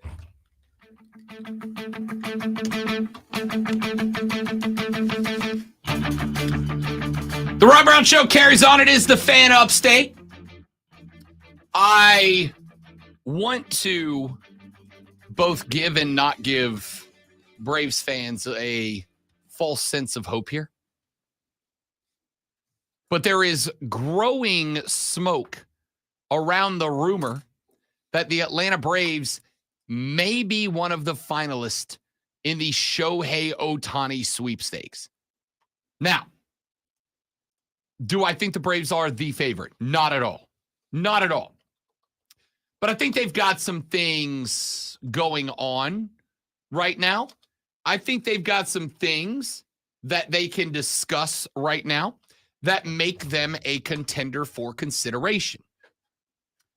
Number one, we know the few criteria by which, or some of the criteria, I guess I should say, by which Shohei Ohtani will be picking his next team. We know that some of those criteria are, number one, he wants to not just play for a team that can win a title. He wants to play for a team that is set up to play for multiple titles through the back end of his career. I would very much make the arguments that the Braves, as much as anybody else in Major League Baseball, are set up that way. They have a ton of homegrown talent. Most of that talent is on contracts that run up through 2026, 27.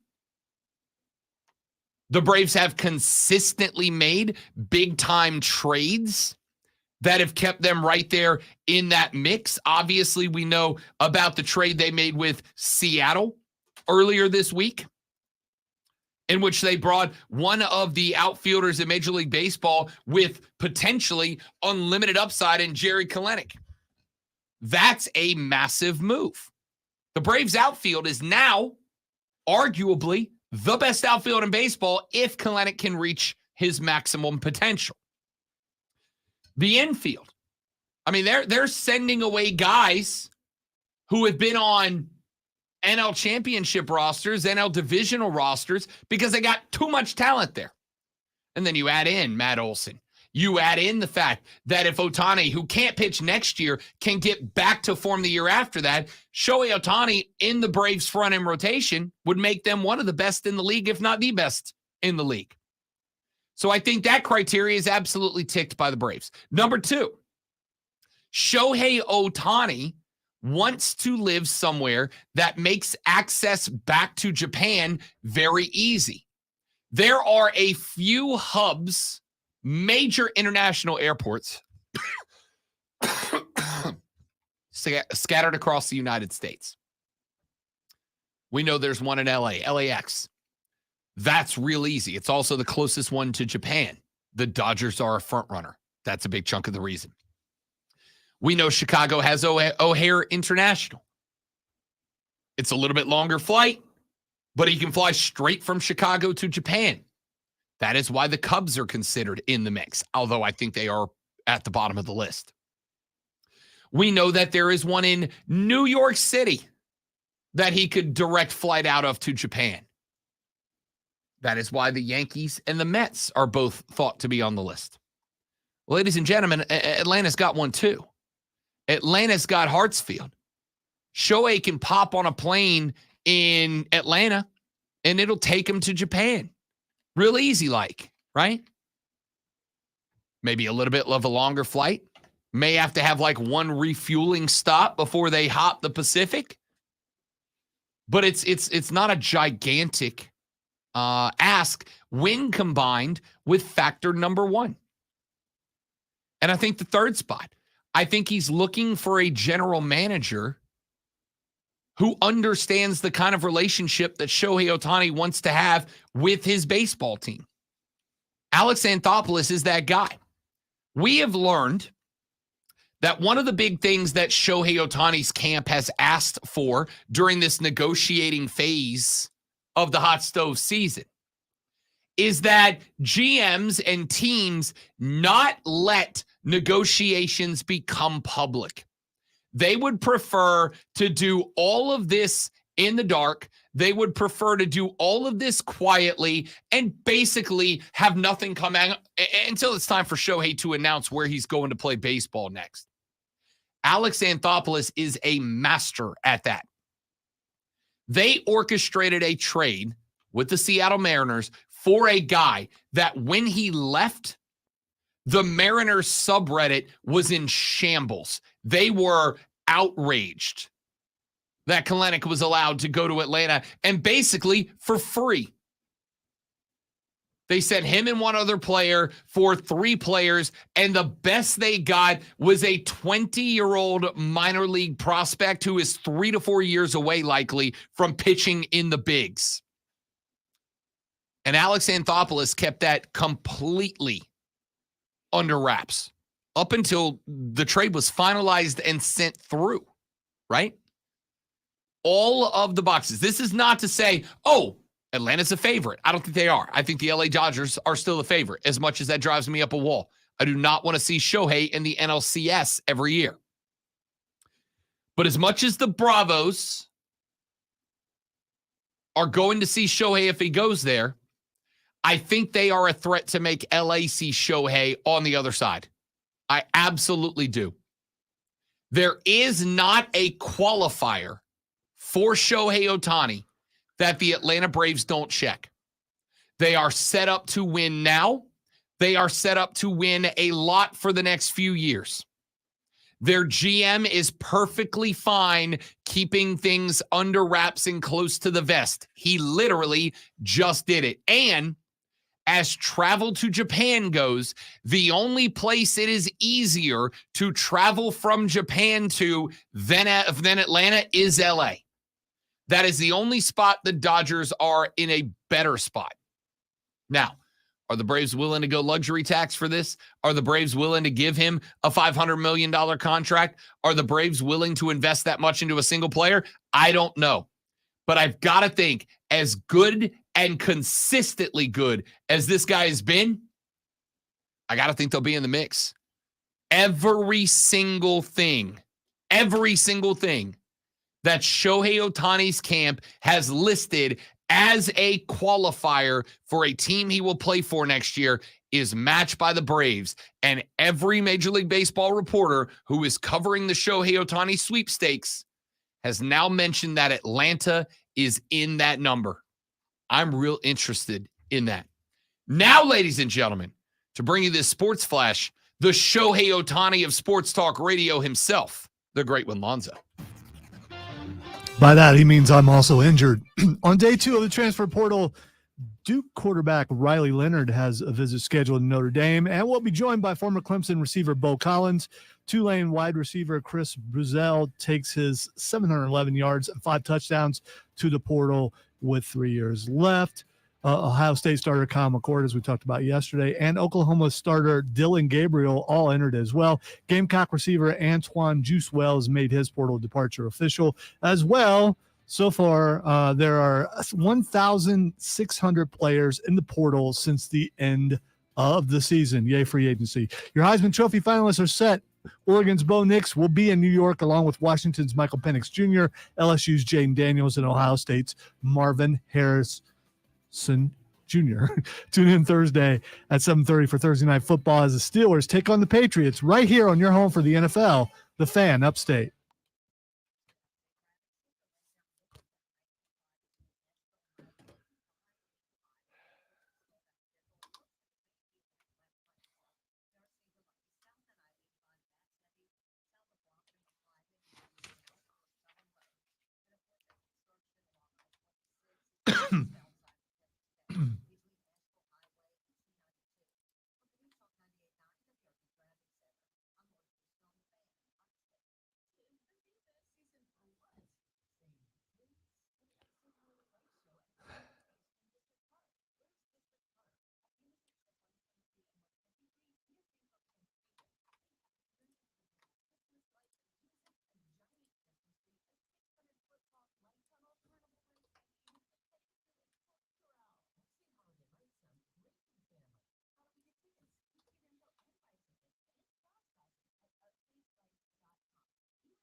Sorry we're being so quiet. I'm just struggling today. You're not going to get a lot out of me. You're just not. Yeah, I don't think the Mets are a landing spot. I mean, they're willing to spend the money. Like, if anybody's going to cut them or cut Shohei the fattest check, it's either them or the Dodgers. And that I think that's the one reason the Braves wouldn't be in the mix, is I don't think that they will be willing to outbid the Dodgers or the Mets. But I have been wrong before, twice. It's a pretty rare phenomenon.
Yeah. The third hour of the Rob Brown Show goes now, ladies and gentlemen. Welcome back. This is the Fan Upstate. How do you do? Upstate South Carolina. Hello, world. I'm talking to America here. Good to be with you. I am Rob, the great with Lonzo, on the other side of the metaphorical glass this AM. Somebody said something very interesting yesterday, and I wanted to ask the great one about this. You know, we have talked about this college football playoff selection committee decision to leave Florida State out of the mix. I have a question. I don't want to give them credit for anything, but Stephen A. Smith said something yesterday that I kind of started kicking around in my brain. He said yesterday that if Deion Sanders was the head coach of the Florida State Seminoles, everything else is the same. They're 13-0. They're winners of the Atlantic Coast Conference. They defeated Louisville down the stretch. He said if Deion Sanders was the head coach of the Seminoles football program, that they'd be in. Bull crap. It's just a ridiculous statement. It's just, I mean, way to go to get people to talk about you and look at you and all that, which is your job. But no, in the end, the quarterback would still be hurt. The team would still not be one of the best four. It wouldn't matter if Deion's coaching them or not. I find that really interesting. I'm filing this under the category of blind squirrel finds nut, right? Broken clock is still right twice a day. When you go on television and you say dumb things for a living, every now and then you're going to land on something. Every now and then one of your ridiculous takes, people are going to go, all right, that's actually a pretty good point. And I wonder if this is not one of them, because remember, you can dress it up as they would not be able to compete with a Michigan. They would not be able to compete with an Alabama. They would not be able to compete with a Texas. And I've given you all the reasons I think that's a frankly bunk argument. I think FSU has one of the best three defenses in college football. I think Florida State held back in those two games against Florida and Louisville. I don't think they ever really got fancy with the football because they were in a win and you're in mentality. When you go into something up 100 points, consciously or subconsciously, you change the way you approach that. It is the equivalent of a prevent defense. Could it create a dicey situation? Sure. Could it create a situation in which you lose? Unlikely. Now, put all that to the side. I do think, just based on the way this all came together, I do think that this is less about the best four and more about the most compelling four, the most entertaining four. The college football playoff invitational is going to, from this point forward, be about creating the most compelling television. I would make the argument that college football has entered the world of reality TV. It is not so much about the actual outcome of the premise of the game or whatever is being shown. It is about creating compelling situations that make people watch and talk about it. That's it. That's reality TV shows. Survivor doesn't have the best person equipped to survive in a real world isolation situation. It picks the guy or the gal that's the most compelling. Dating shows aren't actually trying to match people up for love. They're trying to match people up for drama. And it works. The system works, right? There's a lot of radio talk show hosts who approach their job the same way. I am not going to go in here and say things that are accurate and true. I'm going to say things that stir the pot, that aggravate, agitate people, and get them to react to me. He's saying that's what they are saying, not what he's saying. Right. I'm just clarifying. That's the premise of clickbait entertainment. I think that college football has entered that territory. I think that we have gotten to the point where the goal is not to reward teams based on their successes or their failures. I think we have reached the point where the goal is, how do we create the most drama on TV? Jim Harbaugh said a couple of weeks ago in a press conference that a lot of the rivalry between Michigan and Ohio State is manufactured.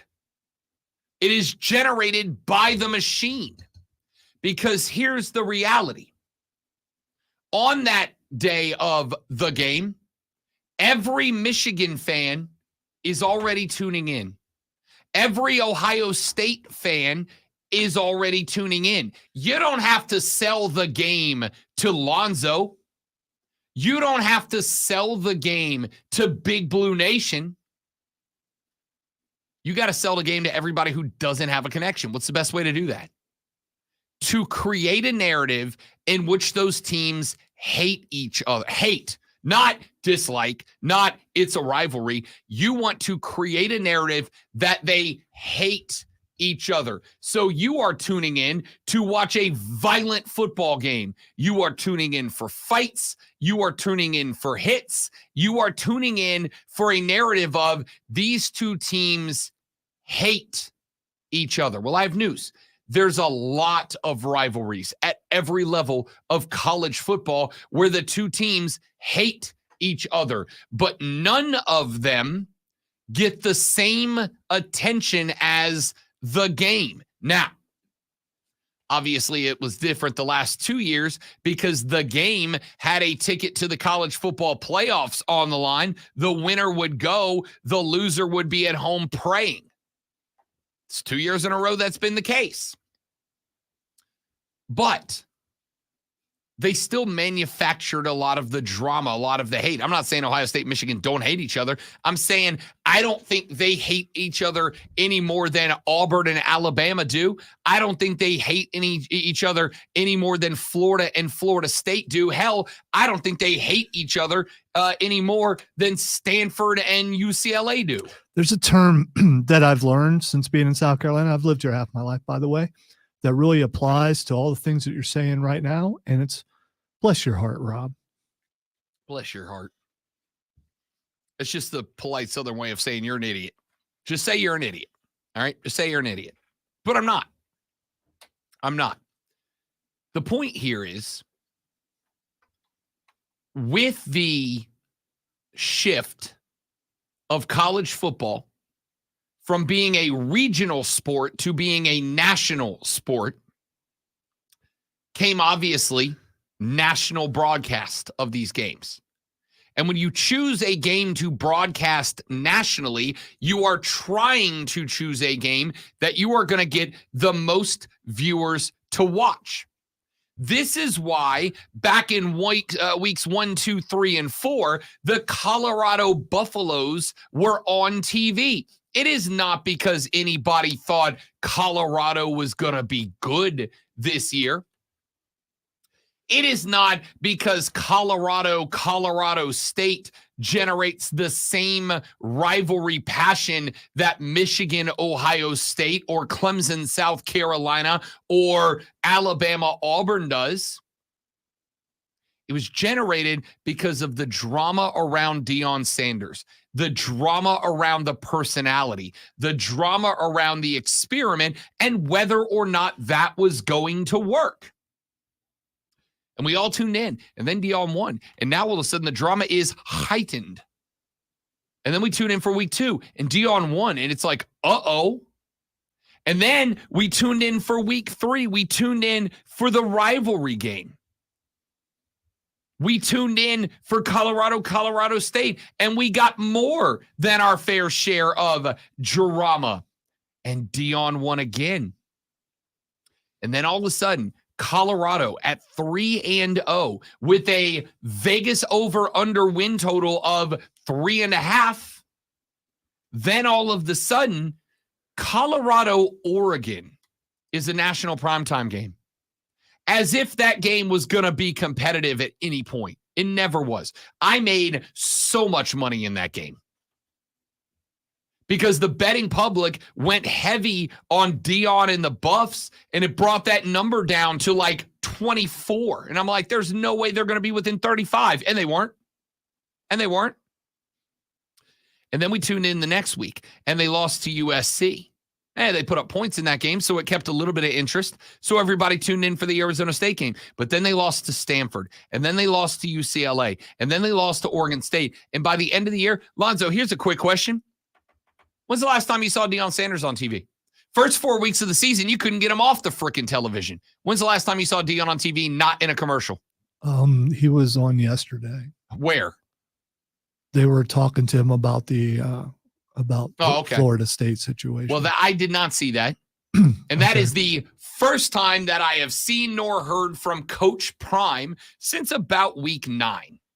Because there was no more drama. He's all over social media right now because apparently he broke up with his girlfriend. Or she broke up with him. I don't know which. I didn't read the story. I just, Deion's lady hit the transfer portal. That's what they're saying, yes. Not quite sure where she's going to land, but I'm sure she'll do okay. NIL deals probably coming. Yeah, for sure. She's got some offers. Yeah. I'm sure. The drama around Coach Prime went away. There was no more drama. The team was bad. Their guys were getting hurt. They didn't have any depth to lean on. The drama went away because college football is now about not football. It's about manufacturing drama. And the reality is because FSU, I believe FSU did not get bumped because they're bad. I don't believe FSU got bumped because of Jordan Travis. I believe FSU got bumped because their last 2 games were, frankly, boring. They were boring games. The game against Florida was only entertaining because it was a rivalry and you had guys spitting in each other's faces. But the game itself was boring. The game against Louisville was a snoozer. Now, I love a defensive struggle, so I was thoroughly enjoying watching FSU's defense play. But it was a snoozer, yeah? And so because it was a snoozer, I genuinely think the committee looked at this team and said, this game is boring. This team is boring. And we can't put a boring team into the playoffs because it will hurt the ratings. Now, the College Football Playoff Committee does not have a stake in a television network. That was part of the reason this seemed like a good idea up front, because you're going, what impact are they going to have? They don't have any connection to a television network. They don't profit based on who's in. Except for, in order for the narrative to stick around that the playoff committee is actually very good. The playoff committee is actually a positive. What do they need to make that happen? You know what they can have? They can have Herb Street and Reese and Chris and Herb and Timothy and all these other guys going on TV going, what a sham. What a joke. What are we doing here? And how do you make sure that those guys are saying all the positive, nice things about you? You make sure that their bosses tell them to do that. This is why I said I will not be surprised if Booger McFarland disappears off your television for a couple of weeks, because he was the only one on ESPN calling this the sham that it was. Until yesterday, when Mike Greenberg decided that he was going to join that call. Greeny said, I'm going to grab clip 3 here if you don't mind, Lonzo. Actually, let me start with 3A. I'm going to play both back to back. I told you earlier, I'm not a Paul Feinbaum guy. I think Paul Feinbaum does a okay job of talking ball, but Feinbaum got big by letting the worst of college football fans Jerry Springer themselves into our lives. None of you would know who the hell Harvey Updike is if it wasn't for Paul Feinbaum. Well, Feinbaum was on First Take with Greeny, and he said this. They did get it right, Greeny. And can we all just stop with the fake outrage from the Florida State AD and the president? I get the coach, I get the players, but the rest of the people just need to shut up already. This is college football. It is not a perfect system. We have controversy every year. It helps fuels in what makes the sport great. And for the coach to say it's a sad day in college football, I saw people celebrating all over the place. I think we have an amazing game. Michigan and Alabama, please, Michigan was upset. They have to play Alabama. And let's not forget, and Heather alluded to it, Greeny, why is Alabama in this game? They beat Georgia. Remember Georgia? They were the number 1 team in the country all year. They were the 2-time defending champions going for a 3-peat. That impressed the committee. And then the committee sat there and watched that travesty from the ACC championship game. Not a travesty from the standpoint that Florida State doesn't have an elite defense. They're fantastic, but they had no offense, and they simply did not want to see another TCU disaster in one of the games coming up here at the end of the month. Thank you for admitting it, Feinbaum. Thank you for admitting it. They didn't want to see another TCU disaster.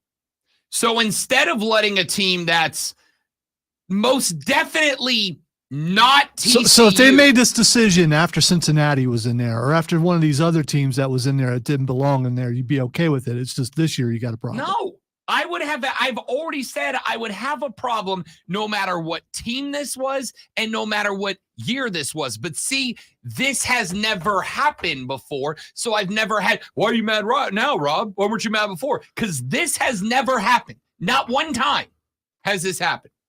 So I got multiple problems with that clip. Number 1, Feinbaum, you shut the hell up. Who are you? Everybody needs to just shut up. I got my way and everybody else needs to just shut up. You pompous ass. I got it the way I want it, and everybody else needs to just shut up with their fake outrage. No, you shut up. You're a clown, dog. I do believe that your outrage is genuine. I don't believe in the majority of the people out there on TV and radio who say they're outraged. To call an overwhelming amount of people disingenuous is just a level of arrogance I don't have. I mean, you can look at someone and look at their past and go, yeah, man, I'm just not buying it. What past? This has never happened. What past? I am talking about the individual people who are pretending to be outraged and are not outraged. I don't think you get to look and go, all these people are pretending. Because they don't feel like because this is exactly what Feinbaum just did. I do get to do that. Just like you can look and say they're not. We don't know. We're not in their heart. A lot of this is manufactured. The rage is manufactured, and it's going to go away. So stuff is manufactured. Yours will not. No, the rage is manufactured. Yours will not go away, but it's not going to do any good except for make your blood pressure go up. I think Feinbaum telling people to shut up is one of the most pompous, arrogant moments I've ever heard. You just told people to shut up. Feinbaum to shut up. I mean, so what's the difference between Feinbaum looking at what I saw people celebrating everywhere? Of course you are. You're in Alabama, you clown. Of course they're happy. You're in Mobile, Alabama. Of course they're all celebrating. Of course they're all doing donuts in the mud in their pickup truck. They picked the best 4 teams in college football. They're going to play for a national championship. They picked the 4 most compelling and entertaining teams. They picked the 4 best teams in college football. They did. Then why are we playing regular season games? Right? We're just going to come back to this. So the point that I'm making here, because we can open the conversation back up if we want to, okay, about who they picked and why they picked him and all that. And we're not going to agree. We're just not going to agree, okay? To me, Florida State earned a shot. They just did. They were the best from week 1 until the end of the season. Yeah, but you are going power rankings today. They're not playing now. Yeah, no, we know. Thank you. Okay, Here's some salt if you'd like to rub it into the wound. All right? So, to me, this is a pompous moment, and I am very glad that Mike Greenberg fired back. Let me grab clip 3. I know we're way late for a break, but I got to get this in since we're connected to it. Here's what Greenberg said in response to that. Let me throw this possibility out there. When the NFL season ends, let all the teams play all 17 of their games. And then I'm going to put together a committee. Former coaches, Rex Ryan, Mike Shanahan, Bill Parcells, Marv Levy, 98 years old. God bless him, still out there. You guys know football? You know a lot about football. A little bit. So why don't you decide which 14 teams will wind up getting in? You decide which the 14 best are, because you know football way better. What does it matter what happened maybe on the field? system's broken. Just put them all in. The system stinks, is the point. The system is dead wrong. Florida State scheduled a powerhouse. They played them on a neutral field and beat them. They won every game in front of them. They won what we call a Power 5 league, and 13 people sitting in a... No, I don't have to stop saying anything. They won all of their games. Anyone can get hurt at any time. They won every game that was... They did literally everything that could be asked of a team, and 13 people making the subjective, not objective decision that they aren't as good anymore left them out of it. You know what happened yesterday? Football became figure skating. Figure skating is something that judges decide, because there is no objective way to decide if you were the better figure skater. But there is an objective way to judge football teams based on what they did. Florida State's strength of record was 3 at the end of the season. Schedule, it's 55th. Their strength of record is 3. They didn't lose a game. Thanks, Greeny. That's all I got. Thank you. Yeah, he hasn't been in his right mind since Aaron Rodgers got hurt. So I mean, I don't know why you would trust that guy. Thanks, Greeny. Thank you for being a voice of reason. I appreciate it greatly. Wow. I really do. A lot of this is faux outrage. It's going to be taken care of next year. There's a 12-team playoff.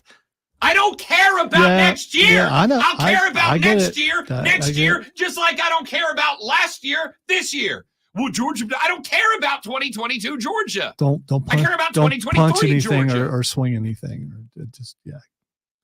Your hands are waving violently right now. So. Unbelievable. And that pen is precariously heading my direction every single time.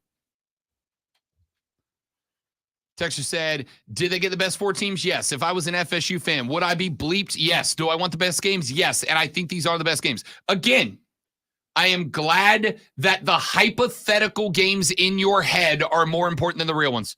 I am glad that the games that you think are going to turn out a certain way are the real ones. And do me a favor, I'm going to let you make all my gambling picks this weekend because very clearly you can see the damn future. Ooh, can I?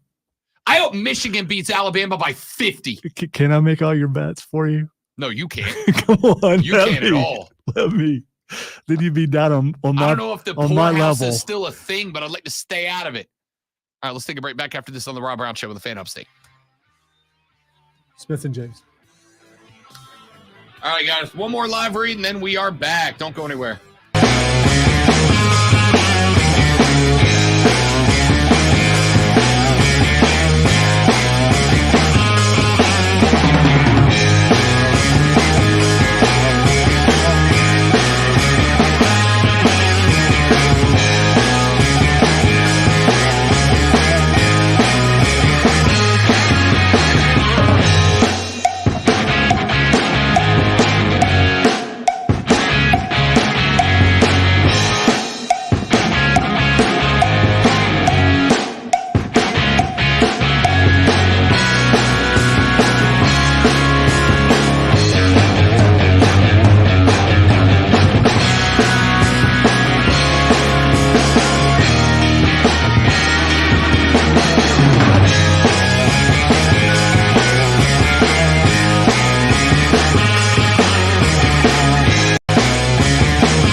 All right, y'all. Thanks for hanging out. We are back.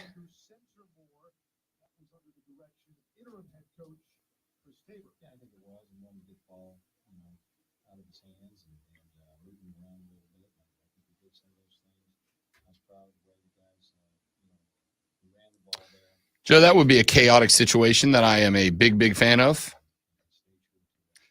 That's a great wrestling joke, BTR, and I appreciate you for it. Thank you for making it.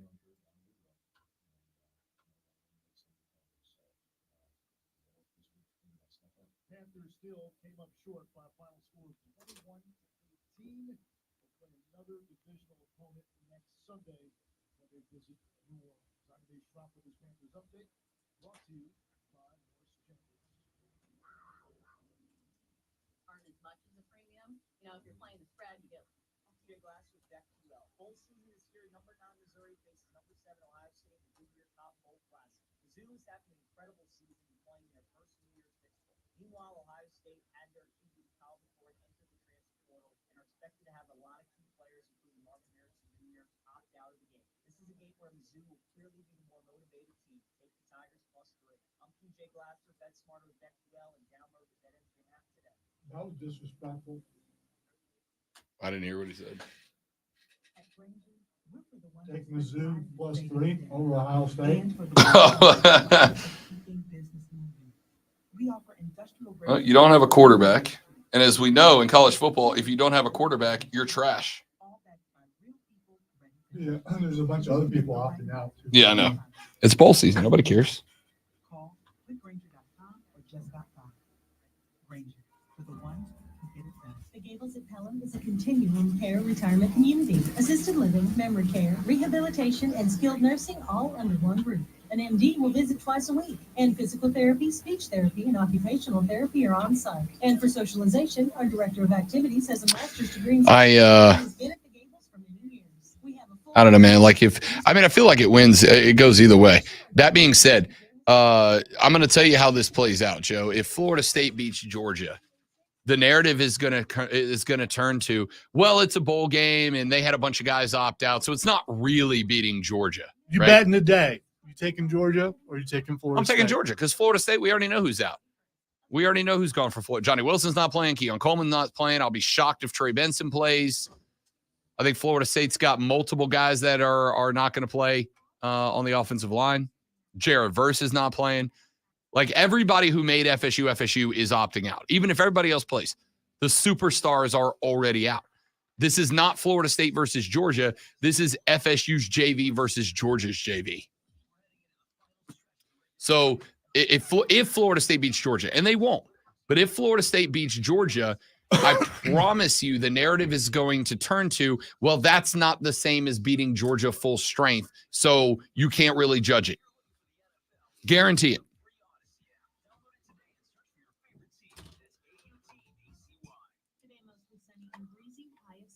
Weather brought to you by Pfizer. COVID-19 can keep you on the sidelines. If you're more likely to get very sick from COVID, ask your doctor if prescription oral treatment is right for you. Visit treatcovid19.com. Sponsored by Pfizer. Sponsored by Jeff Martin Auctioneers. Jeff Martin Auctioneers is hosting the East Coast Public Auction in Pelzer on Thursday, December 14th, featuring construction and farm equipment, trucks, trailers, and more. Bid your way live, on-site, or online. JeffMartinAuctioneers.com. Experience the difference. License 4283. Number 7 seed Furman is headed to the FCS playoff quarterfinals at number 2 seed Montana on Friday night. Kickoff at 9 p.m. Eastern. We begin with the Pepsi Countdown to kickoff at 7:30 p.m. That's Friday night on the Fan Upstate. Sound off on the text line. 71307. Keyword fan. You're listening to the Power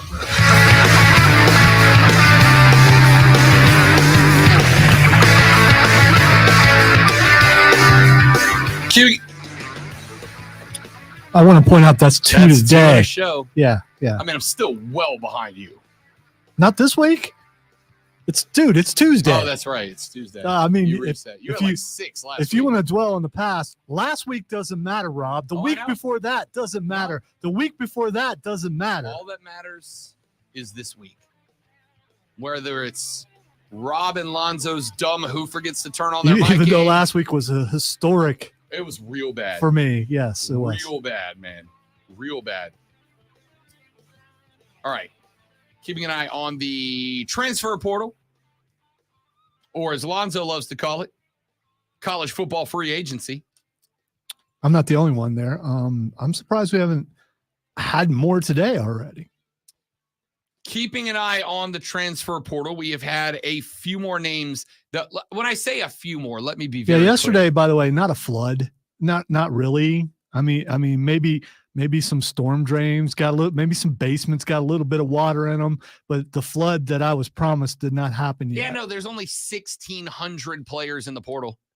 Not that big of a deal. That's not that. 1,600 players. I mean, how many players are playing in college football? That is north of 17 full teams are in the portal right now. You could build an actual full roster just on guys in the portal. Deion Sanders might.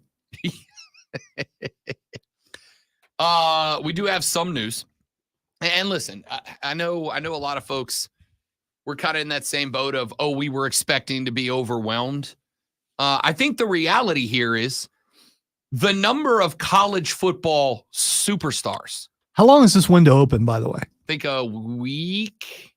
All right, so there'll be some people waiting. There'll be to more the last, because there's still plenty of guys because they want to make their splash, just like recruiting. They just want to, yeah. I don't think that's it. You got to keep in mind when you put your name in the portal, you can come back to the school. Wait. Want you to. This is about waiting on money. No. Yeah. You put your name in the portal, and then some people where you're at come up with some more money, and then suddenly you take your name out. I get it now. This is negotiation. I think this is negotiation. I think it is first and foremost a bit disrespectful to make the assumption that every player in the portal is only there for money. I think it's disrespectful. I don't believe that I said that.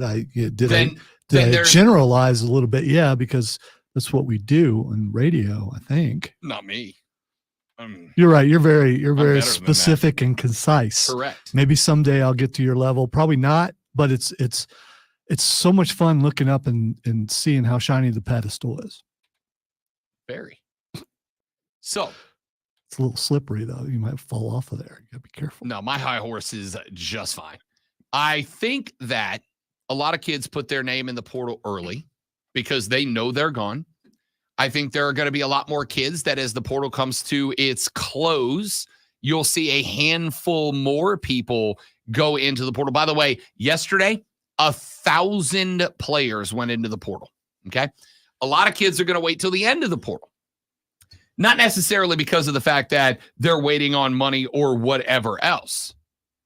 It is because of the fact that they are not sure that they want to leave. They are unsure. There are a variety of reasons that they may be considering a major life decision, and they don't want to put their name in the portal, decide a day later, no, I actually do want to stay, and the school goes, sorry, kid, we already gave your scholarship away. Is it possible that one of those reasons for some of them, not all of them, because I wouldn't want to put them all in the same bag. It would be very rude of you. That would be, some of them look and go, oh man, he just entered the portal. He also has interest in going to that school. If I jump in, they're going to take him over me, so I might as well stay where I am. 100% that's a possibility.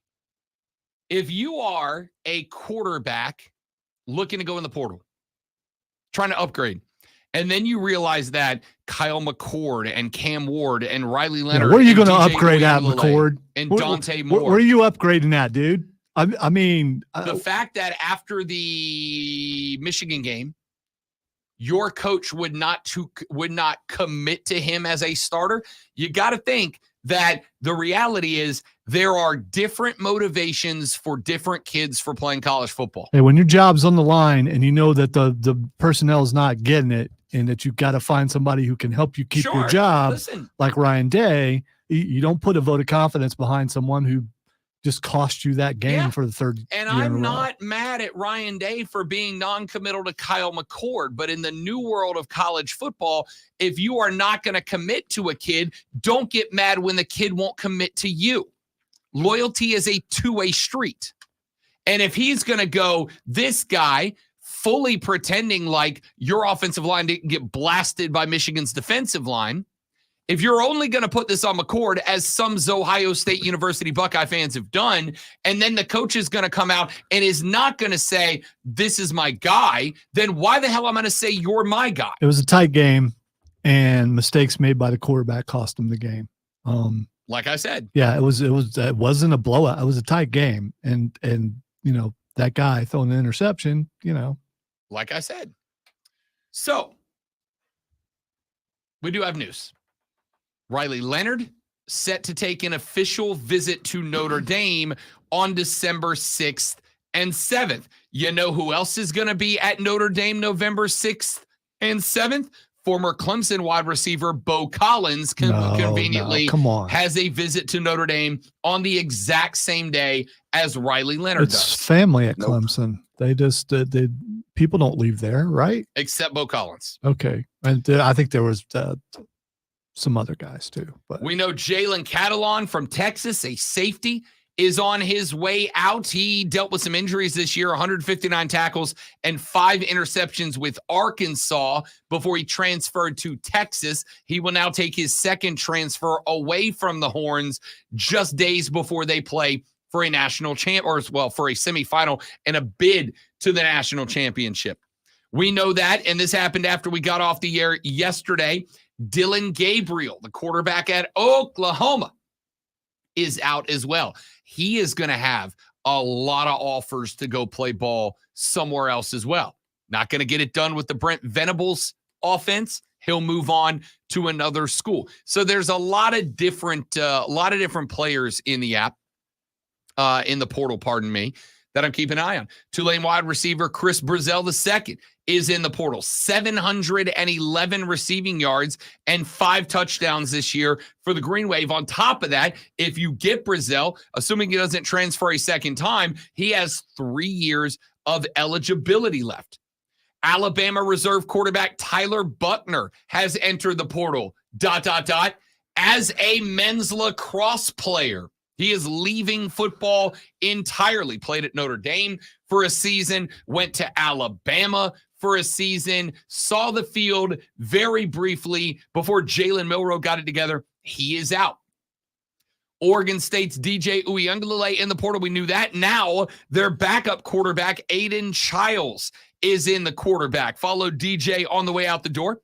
Aiden Childs was a highly touted 4-star recruit. Threw 35 passes this year for 309 yards and 4 touchdowns, added 79 and 3 scores on the ground. He is going to get some looks elsewhere, right?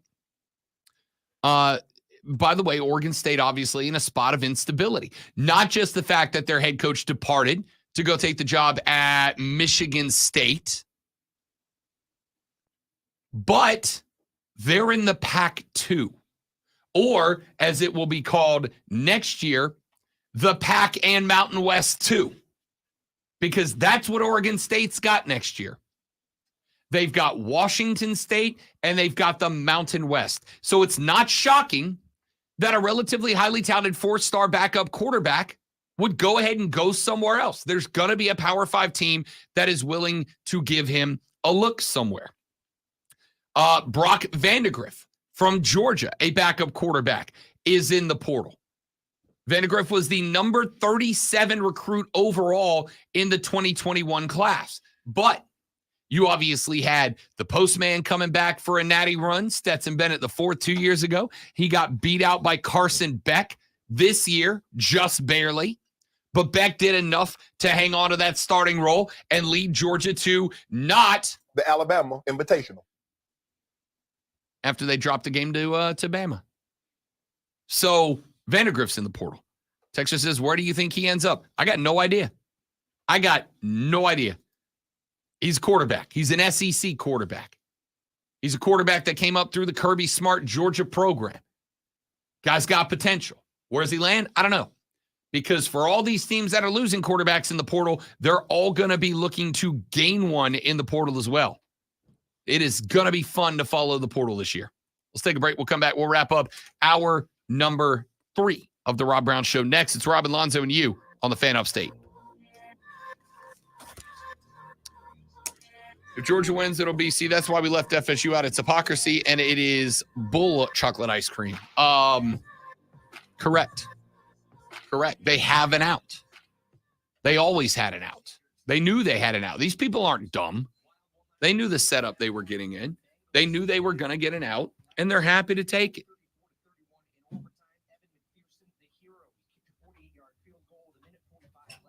All right, guys, I'm going to step away for just a minute. Be right back.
Exclusions apply.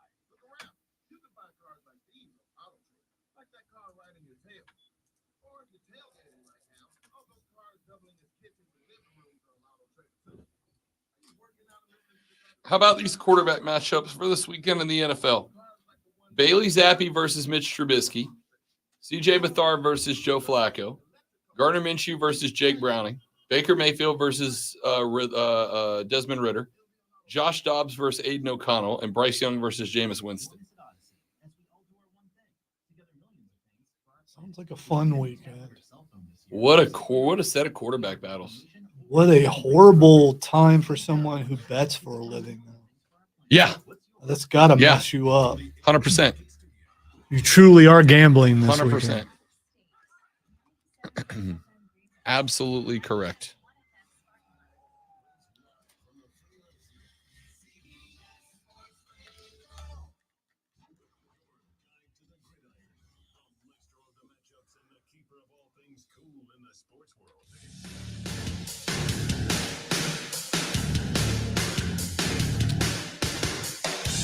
The Rob Brown Show continues. It is the Fan Upstate wrapping up hour number 3 of the show. Joey B popped into the chat a minute ago on our live stream, which you can watch at facebook.com/thefanupstate, twitter.com/thefanupstate by searching the Fan Upstate on YouTube or the Rob Brown Show on Twitch. We go live all 4 hours, all 5 days, every single week. So, couple of things I want to run through as we wrap up this hour of the show. Joey B popped into the stream, said, I want FSU to win and Michigan and Washington to lose. Then I want them to explain why beating Georgia was good enough for Alabama to jump FSU and not good enough to crown FSU the national champs. And I'll tell you exactly why, Joey B. I'll tell you exactly why.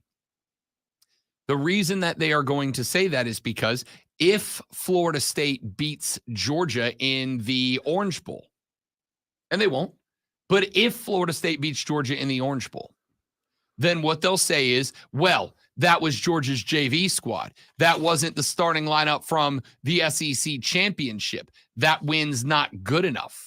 It's not the same thing as beating them in the SEC, which, by the way, is 100,000 billion% true, which is why I continue to point out to you that nobody cares about bowl games.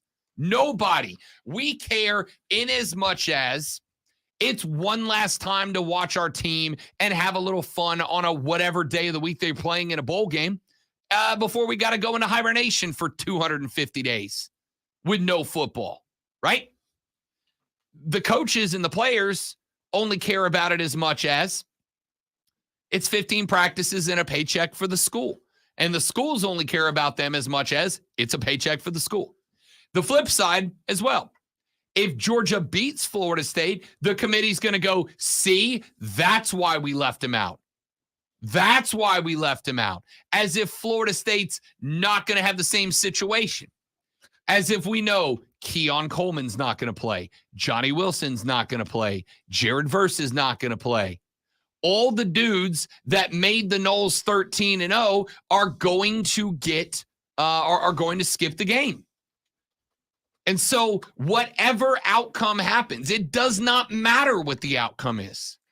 Whatever outcome is, the College Football Playoff Selection Committee has an auto out.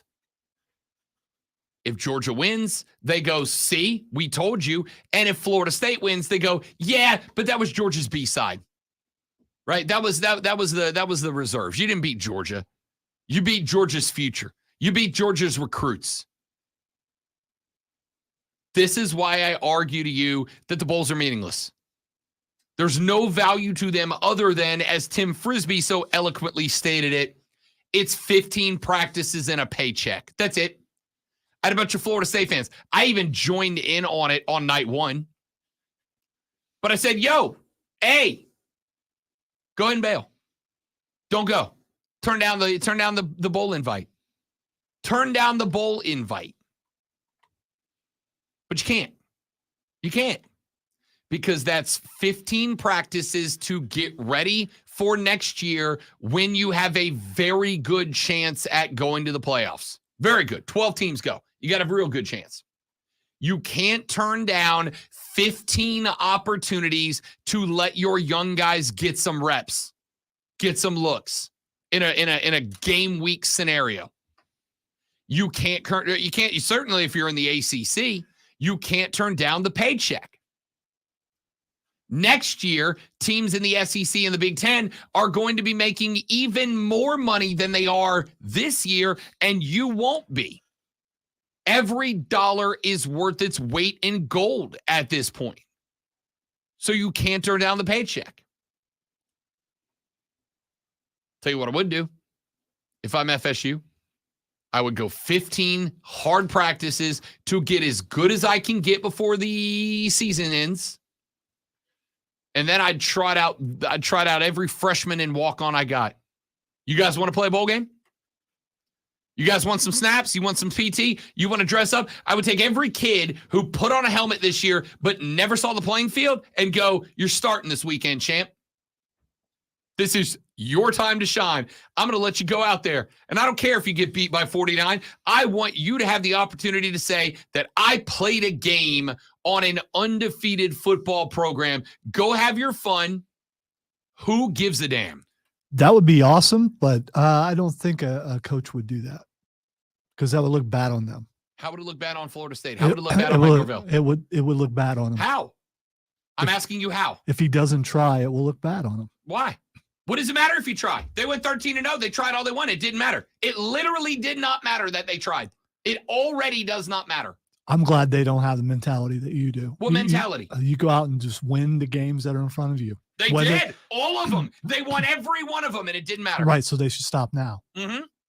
That's ridiculous. Why? It just is. It's ridiculous. I cannot fathom anyone losing anything on purpose. How many Orange Bowl banners have you guys hung versus how many national championship banners? I don't care. Mm-hmm. I don't care what bowl game they're in. I don't care if it's in the backyard. I don't care if it's down the hall. You play a game, you play to win it. You don't go, well, we didn't get in, so we'll just we don't really care. That's no. I don't care. Come Nobody on. cares. That's a horrible way of looking at life. You super jacked up about y'all's bowl game against Mizzou? Yes. Are you? Yes. Good for you. I am, because I get to see my favorite team play and hopefully win. Awesome. I can't do it. I don't care. So you're not going to watch? I'm watching every bowl game. Okay. All right. I'm watching every bowl game. I will watch every bowl game. Hopefully your pain will subside and you'll be able to watch some of these games without malice. No, I watch these games not because I'm expecting great football, not because I'm expecting incredible competition. I watch these games because these games are about the next year's squad. I would like you to come over to my house and tell my wife this game doesn't matter when Ohio State plays. Just tell her, say, I don't know why you're watching this. This game doesn't matter. It doesn't matter because they're not. It does not matter. It does it matters to me to as you a for fan. Sentimental reasons and nothing else. I'm sure there's no value. It also matters to the players on the field for sure. It matters to no sentimental. It's no sentimental. You want they're out there because they're competitors. They can say they won the game. Right. That's sentimental. That is sentimental by definition. How is winning a game sentimental? I'm proud of an Orange Bowl win. Yeah. Does nothing for you. No one say anything about pride. Go out there and win. For your pride. That's the only thing. Like, oh, I'm uber competitive. That's a sentiment. That is a sentimental victory. Winning just because you're competitive is a sentimental victory. The point that I'm making and here, your energy versus my non-energy doesn't mean you're right, and it doesn't mean I'm right. It's about fandom, and you can't define what a fan is. You just can't. You can't say I'm less than a fan, and I should not care about. Who said anything about level of fandom? That's not at all what we're talking about. I think that's a part of it. If I'm FSU, I'm saying screw all you guys because trying and succeeding did not matter. They tried 13 games. They succeeded 13 games. They were one of 3 teams to succeed 13 times. Only 3 teams did it, and yet you have looked them in the face. You have looked every one of those players in the face and gone, great job on being one of 3 teams to try and succeed 13 times, but you don't get a chance, which means it doesn't matter. If all of this doesn't matter, why are we talking about it? Let's talk about something else. Because I don't want it to happen to somebody else. Because so then it does matter, because the fact that you think this is a life lesson so to if somebody's teach people house burns down and they give the old "it's just stuff," do you go, "Oh well, it doesn't matter"? Why are we talking? Why are we raising money for this guy? It's just stuff. At the end, if no one gets hurt, it is just stuff. Yeah, because things can be replaced, people can't. Right. So why do we help them? That's a bad analogy. Why do we help somebody whose house is burned down when they go, "It's just stuff. It doesn't matter"? Okay. Why are we helping them? All right, we got to take a break. We'll come back. We got 1 hour left. We're gonna try to fit some faces in heels here. It may just be a full segment of faces and heels. Rob is or isn't. Lonzo is or isn't. We'll find out. So I'm the heel. So I mean, why even waste the time with it?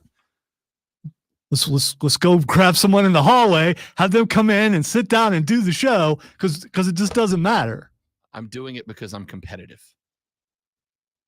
You're right. I'd win anyway. Sports Flash!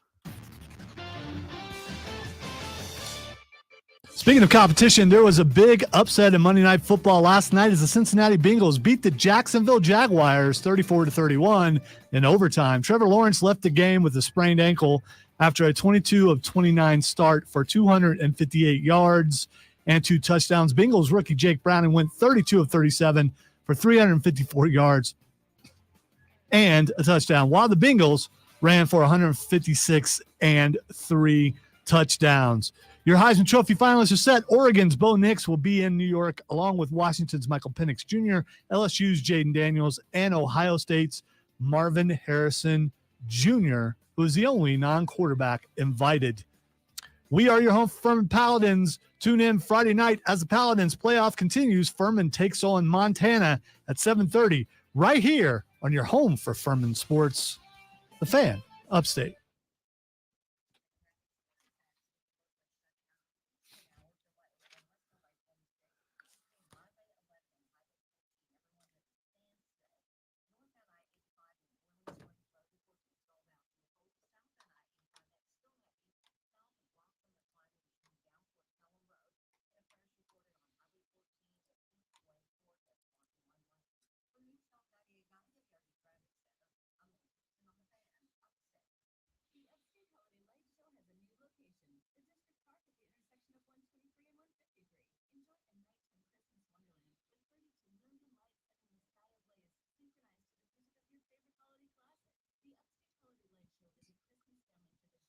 You know what I did yesterday? Squats. You know how much I regret it today? I wish I could do squats. I bet you regret it, but you know what? If you continue to do it, 6 months from now, you will be grateful that you stuck with it.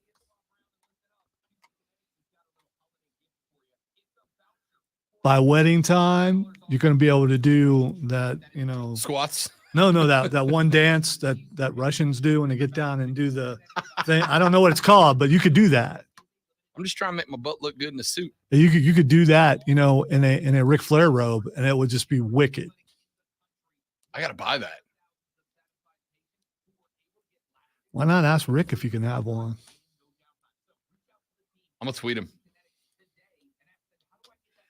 Got any spare robes laying around I can wear for my wedding reception? I'll sign it and send it back to you.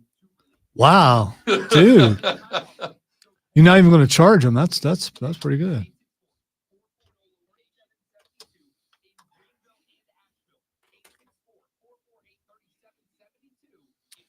Somebody just pointed out that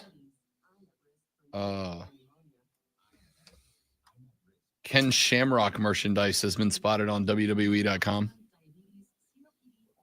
Hall of Fame. Got to be, right? Yeah. Because I don't think he's coming back, but I could be wrong. I haven't seen me either. I don't even know what don't know what he looks like right now. So Still absolutely yoked. It is still. It's Still absolutely yoked. skin shamrock.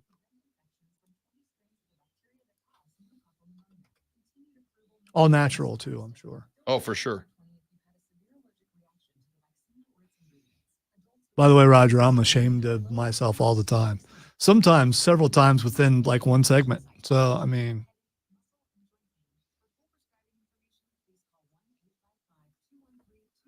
I'm ashamed right now that I didn't move the promo in time. Oh, well. He's in the Impact Hall of Fame, is he?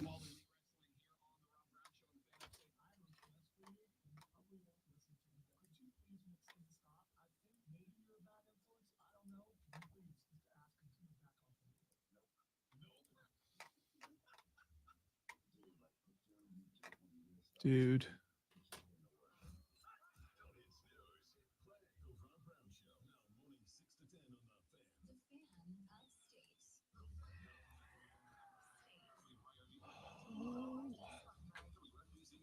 Crisis averted. Yay me. I'm just awesome.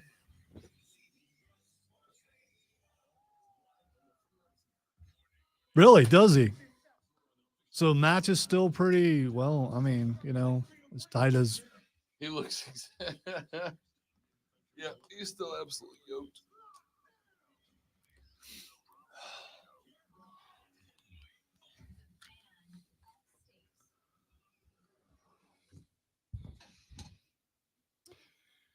Hour number 4 of the Rob Brown Show goes now. This, ladies and gentlemen, is the Fan Upstate. Rob and Lonzo with you on what is turning out to be an exceptionally glorious Tuesday morning across the upstate of South Carolina. Ever so wonderful to have you all along with us. Got a bunch of texts from you guys about that last segment of radio. Texture says Rob is wrong and Lonzo is right. Bowl game records still a stat. It's awesome. What's your team's record in the last 10? Go ahead and let me know. I bet you know exactly what your record is in your rivalry game. I'll bet you know exactly what your record is in conference championship games. And I'm willing to bet that 9 out of 10 fans could not tell me what bowl games they're just what games they played in. I'm gonna go with 8-2. I have no idea if you're correct about your team. Do you know if you're correct? Right, exactly. Bowl games don't matter, okay? Texture says Lonzo's definitely the heel. Spartanburg J says, Lonzo, you're wrong. No one cares. FSU should play all freshmen or forfeit. UNC Chris says, put a heart monitor on Rob for each topic pertaining to FSU. I want to see the spikes. No, I just live that way, all right? I'm just always, that's my secret, Cap. I'm always jacked. Dude, that thing was short out in the last 2 days. It's ugly up in here. That's all I'm saying. Texter said, Rob, take your pacifier and go home. Texter said, Zoe, give me a break. If this was Ohio State, you'd be freaking out. Rob, have you seen me freak out about Ohio State at all? Win or lose? Even the worst kick in all of humanity since the caveman kicked a rock. It is the worst. Have you seen me? I mean, there was a time, like back when I was your age, when I would have reacted the way you are, but then something happened and I got old. I don't know if it's lack of testosterone. I don't know what it is. Or maybe I realized that if I get that worked up on that, I might die. So I'd rather just take it easy, man. Plus, we already got one psycho on the show. One of us has to be nice and calm. I accept that as a compliment, actually. Feel like I'm doing my job. I meant that in a positive way. Oh, for sure, of course. Little brother texted and said, dude, you're overdoing it. Stop screaming. Hey, it worked for old Stephen A.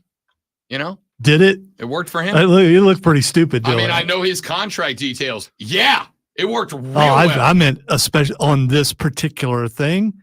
I saw a bit of it. I was like, man, shut up. And then just turned to something else. This is let me get in on this. I know it's your job, but whatever. What a day where I openly tell Paul Feinbaum to shut it and agree with Mike Greenberg. What a day. And Stephen A. What a day. You, And you, Stephen agree, A. you agree with Stephen A. also. What a day. What a day. All right. No, James, we would never do such a thing like that. That would be contrived and planned and things like that. We're too spontaneous for that. The audacity. Let me grab clip number 1.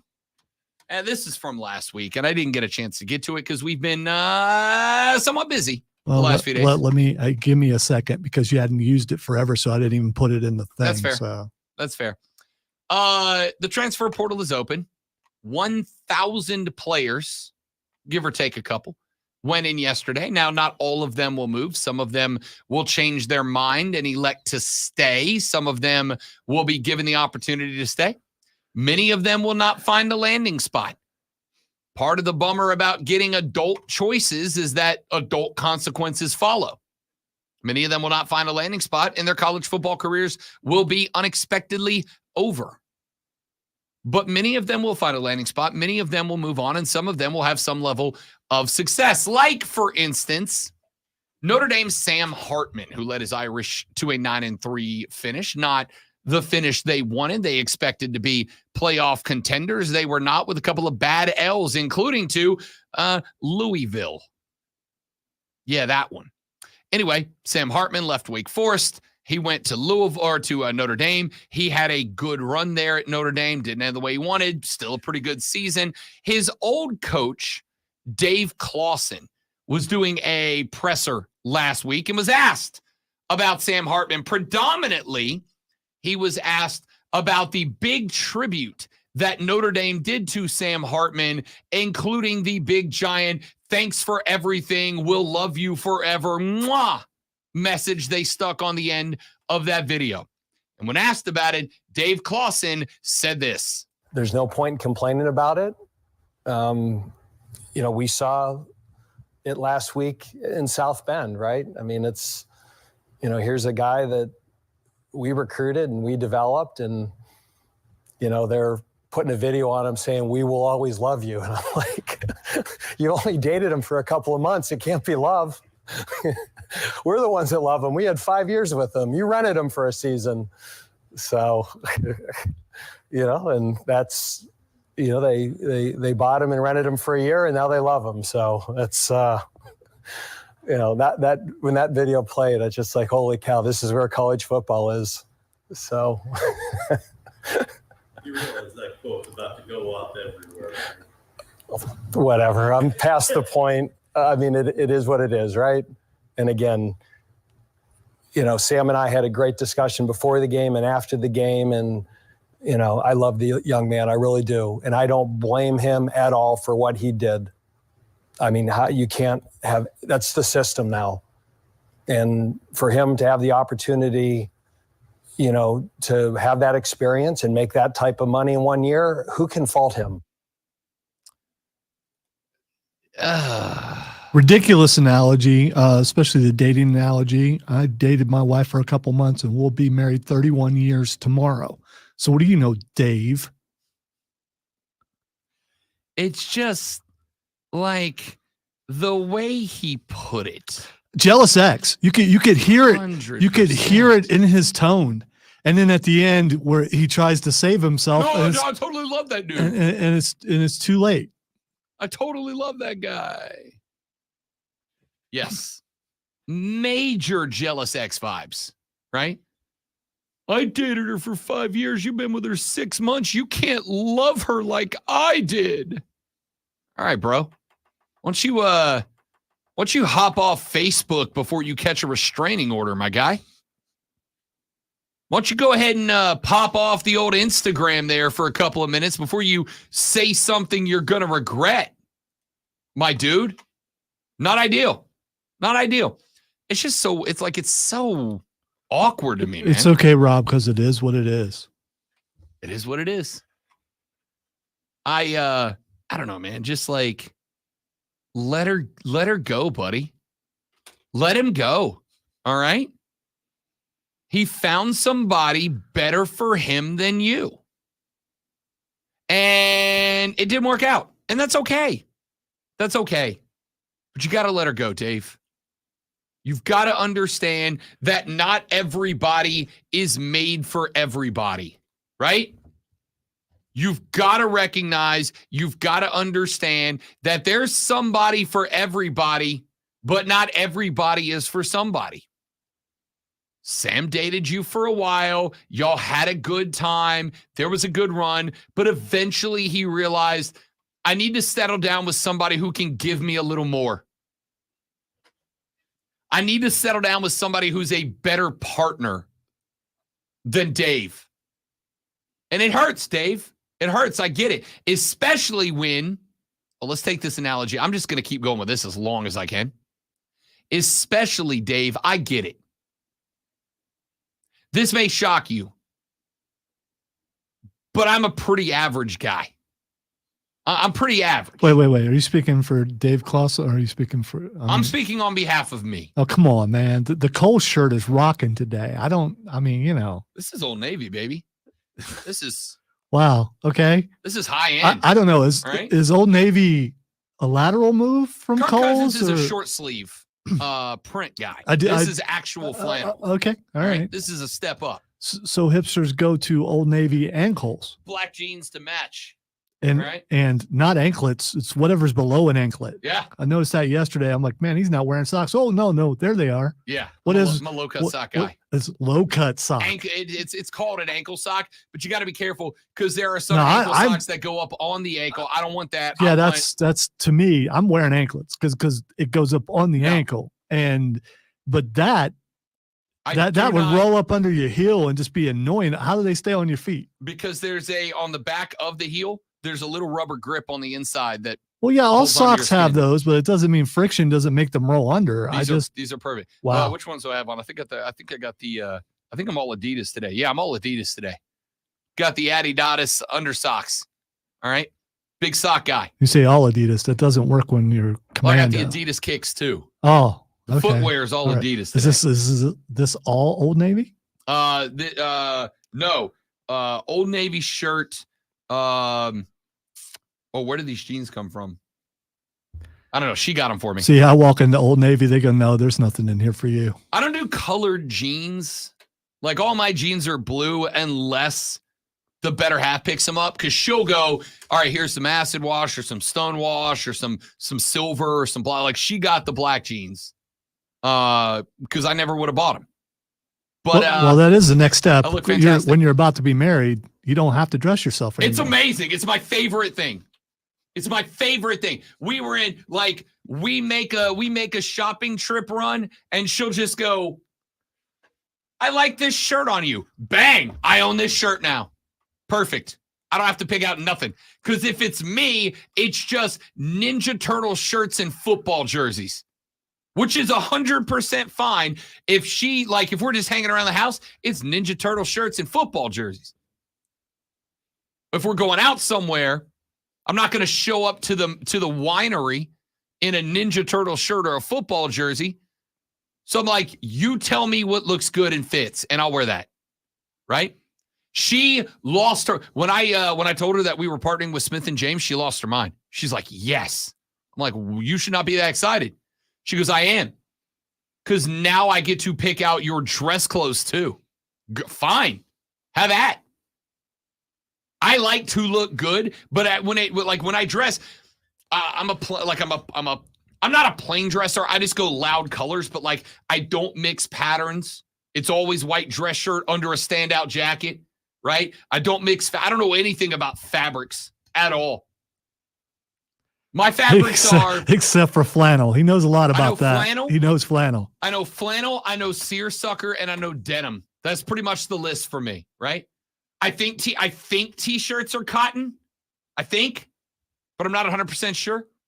So she got to start playing with patterns and textures and fabrics, and I'm like, cool. Just hand me what you got, and I'll wear that. Yeah, I got people for that. So when I go out, I got people. They take care of me and dress me up and all that. Yeah, kind of your stuff. wife. I get it. No. I got people. Do you know who I am? Dave Clausen. Listen, you. It's okay to go off a little bit in a good way as opposed to going off the way you've been for the last 2 days. I found that refreshing. That was you're welcome, audience. Dave, sometimes it takes a little bit of introspective nature to turn one's glance inwards and say, why was I not the right partner? What did I do to be lacking as a partner that they went and found somebody else? And the unfortunate reality for those of us that are just average people is that sometimes you're just not as attractive as the other person. And that's the selling point. Or you're not as rich. Dave, you should talk to that too. Talk to your boosters, man. Could be that too. Could be both. There's Wait, nothing. you're not supposed to talk to your boosters, but yeah. You can talk to the boosters. I guess you could talk, but you can't. There's certain things you're not supposed to say. You can but, talk to you them. know. You know how much a quarterback's going for these days? We knew. There is nothing more for 1.5 to 2.5 million, Dave. Allegedly. There is nothing more aggravating than when somebody is both more attractive and successful than you. I hate Ryan Reynolds. It's not because Ryan Reynolds is bad. I like every Ryan Reynolds movie. It's not because I think Ryan Reynolds is some kind of way. I would kill even Green Lantern to hang out with Ryan Reynolds. I didn't think Green Lantern was that bad. Sucked. It was not that bad. Sucked. It was atrocious.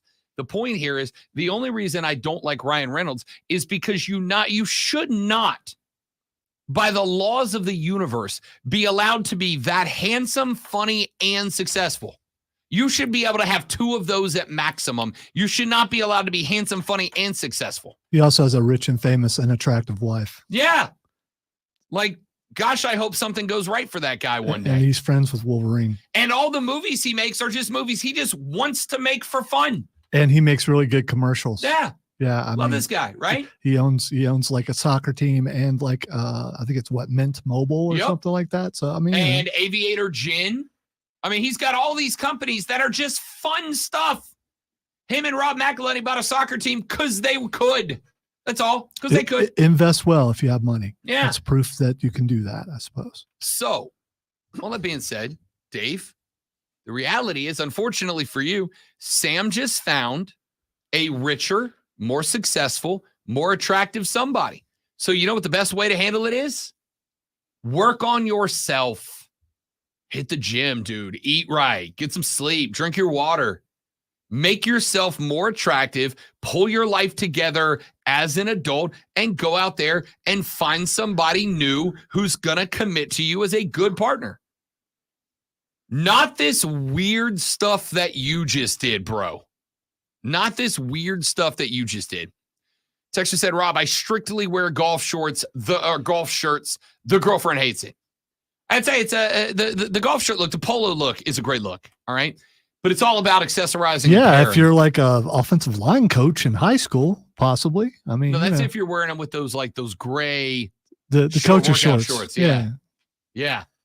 Well, you just talked about the polos or the golf shirts. Dude, if you are a strictly polo guy and your girlfriend hates it, please make sure she knows you could be doing way worse. You know what you need to do? What about the guns and the pecs, man? I mean, if you're wearing if you got guns and pecs, you even can better. Yeah. But even not, like fat guys in a polo still works. All right. So does it? Yeah, it does. Trust me, I'm one. Texter, here's what you do, bud. You can take this from the Dr. Love. All right. Here's what you do. Go a full week rocking nothing but graphic tees. All right? Do like a Guns N' Roses tee one day, a Ninja Turtle tee one day, your favorite NFL team one day, your favorite college team one day, your favorite cartoon, do a Scooby-Doo day. So what he's saying is dress like me dress like me for 1 week. Or me in the summertime. See what happens. Just go graphic tees for like a week straight, and she will be like, you know what? Turns out the polos ain't bad. Turns out the polos aren't bad. Texture said, Rob, they're called no-show socks. Yeah, that's it. That's exactly what it is. Exactly what it is. Yeah, that works. Big fan. Big fan. All right, we got to take a break. When we come back, faces and heels. We do it next on the Rob Brown Show in the Fan Upstate.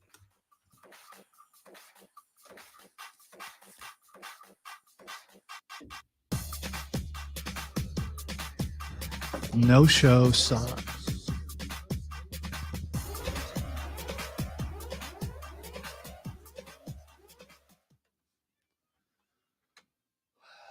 Let me see if I can dig up that intro. 'Cause, I thought for sure you wasn't gonna do it.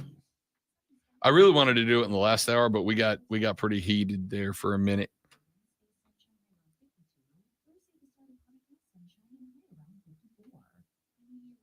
Did she say Hanukkah? Because it didn't sound like that's what she said. Is there a K in Hanukkah? Because it sounded like she said Hanukkah. There will be people. It starts technically with a CH, and so some people will Yeah, but pronounce I thought it was. Hanukkah. I mean, I don't know. That's why I've never heard it pronounced that way. Formally spelled, I believe it starts with a CH. Hanukkah. Huh. Let's see. Oh, there it is. Why did I make it yellow? It's easier to find. Yellow. It's a good song for me today.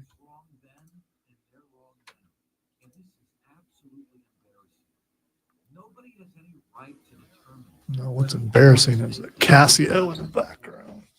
That's what's embarrassing. Playing that one note with your toe.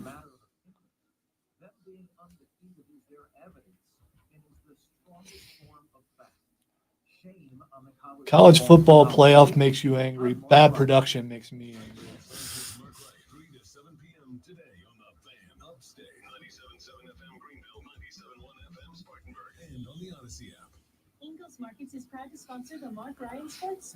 So I don't know what an Antigua polo shirt is.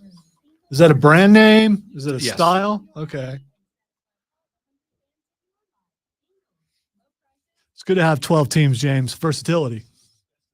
Got a good shot of having at least 3 teams winning.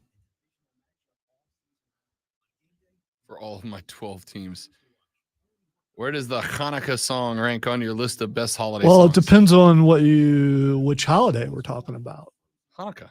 If we're okay, so Hanukkah with other Hanukkah songs, it's probably the best Hanukkah song. Dreidel. Because if you're being specific, I mean, Hanukkah is a holiday, so it's the only Hanukkah song I know. So it's probably the best Hanukkah song, right? I'm not trying. I mean, trying to be difficult.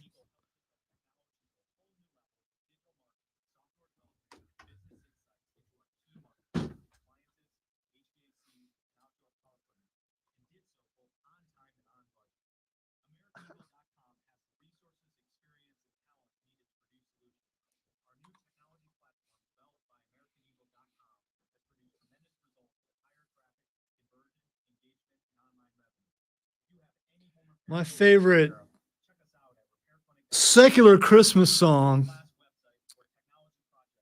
is Deck the Halls, because I forever will hear the trombone playing and the harmonica playing of Rob Brown. Forever.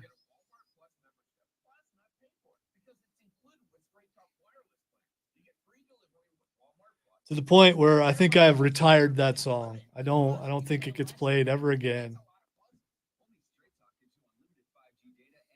Just like the worst version of I Want a Hippopotamus for Christmas. When it happened, we'll never do that again because we know where the floor is now.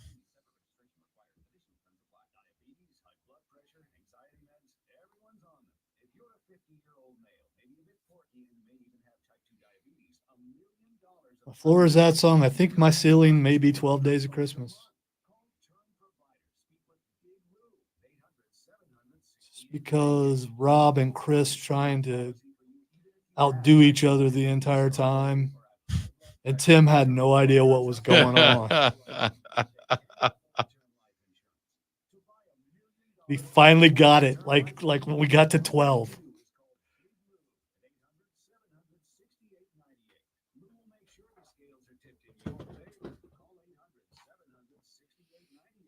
Although that thing that I'm writing for Bill Frady, I'm halfway done. I talked to him yesterday.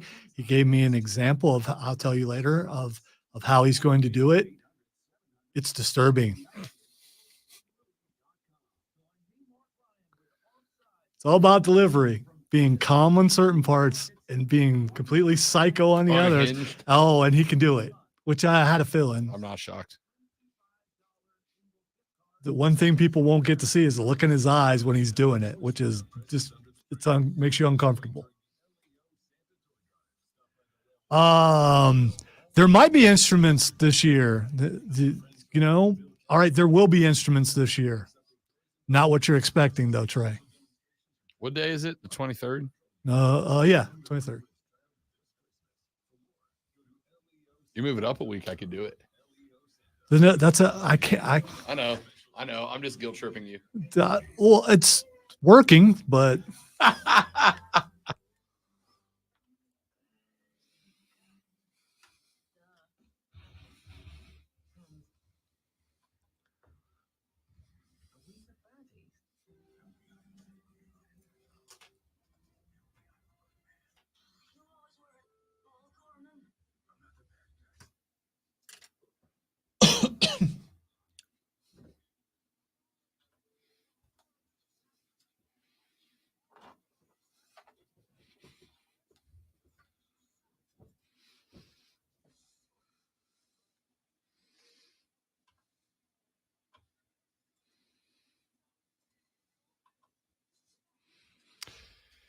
Time for a segment we have not done in a long, long time.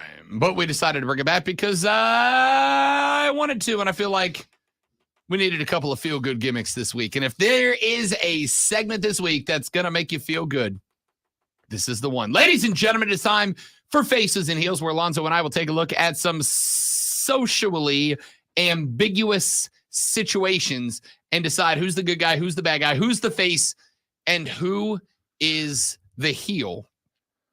It's Alonzo's favorite segment. We haven't done it in a while. We do it now. Let's jump right in. Great one here. Nope. Is a fun one. We'll start with it. We'll start with one that's a little less weighty, shall we? A little less impactful. This is not talking about fat people. Yeah, we got to ease back into this. We do got one about a fat guy later. We'll see if we can fit it in or not. Can't wait for that.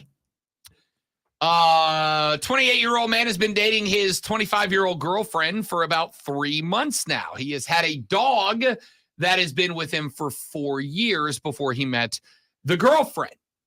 The girlfriend has been inviting him and his dog over to her house and making dinner for him. They're kind of in that, we're not moving in with each other, but like we'll spend the night at each other's house. We'll make each other dinner, yada, yada, yada.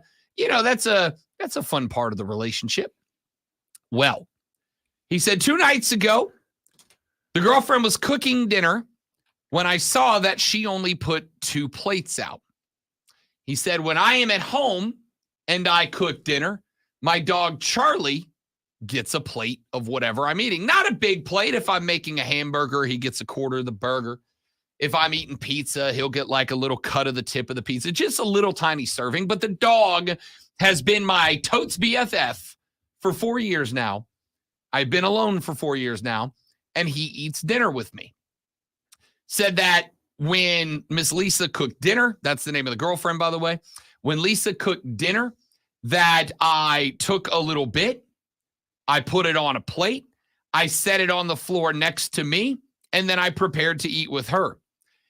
She said, quote, the dog had had enough of his own food and should not eat meals from the table. I told her it's none of her business how I raise my dog. She ended up asking me to leave, and I have not spoken to her since. I guess I got to go first on us coming back from this. He's the heel, obviously. I mean, come on. It's none of your business what I do with my. I mean, if that's a direct quote, if that's what he said to her, that is not. That's not the way to continue a relationship. If you consider the dog a member of your family, and you think that she potentially might also be a member of your family, then it is her business, and it would be her business, and you're the heel. I am going to go with a very, I acknowledge, controversial answer here. The true answer here is this. I am siding with Team Dog.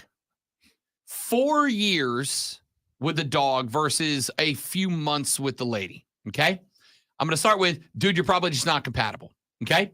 Because if you're not on the same page with how you're going to treat your pets, you're not going to be on the same page with just about anything else. 4 years this dude has been sharing dinner with his dog, right? Now, I'm also going to say it is her house. It is her rules. But I would also tell you, I would go, thank you very much. It's been nice. I enjoy our company together. But you are not replacing my dog. You're just not. You're not. You're not going to do it.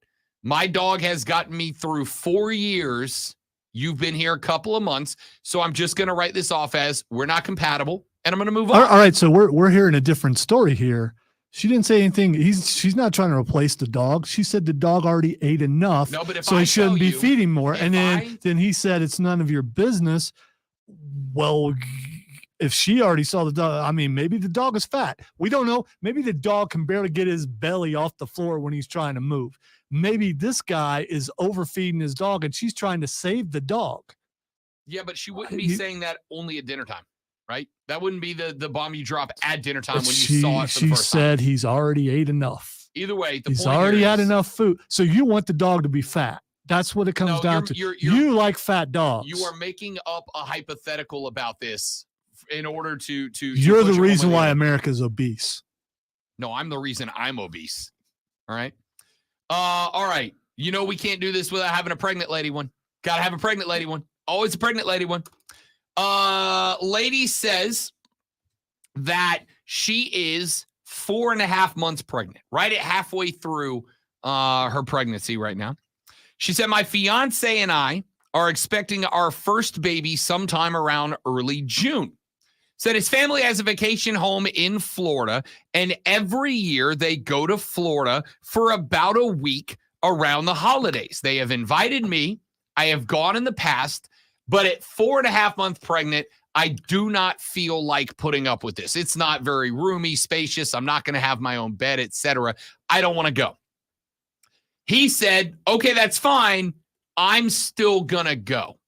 She is saying he should not go on vacation with his family because she's 4.5 months pregnant and he should not leave her alone for an entire week to go hang out with his family in their Christmas tradition, and says that if he goes, that they will be in a fight when he gets back. I'll go first. Yeah, because I'm not going first every time. I'll go first. You're just going to turn it on me anyway, even though I've been right like 90% of the time on this thing. She's absolutely the heel. You are 4.5 months pregnant, not debilitated. All right. I know plenty of women at 4.5 months pregnant who are still working full-time jobs, who are still 4.5 months pregnant. And y'all don't have a kid. You don't even have a kid. This is your first child, right? I know women who are 4.5 months pregnant and are taking care of multiple kids while the husband's at work or whatever. You are 4.5 months pregnant, my dude. The baby's not coming today. It's not coming tomorrow. It's not even potentially at a risk of coming while he's in Florida. Now, could something tragic and bad happen? Yeah. In which case, I suspect your boy's going to be on the first flight back to wherever you are.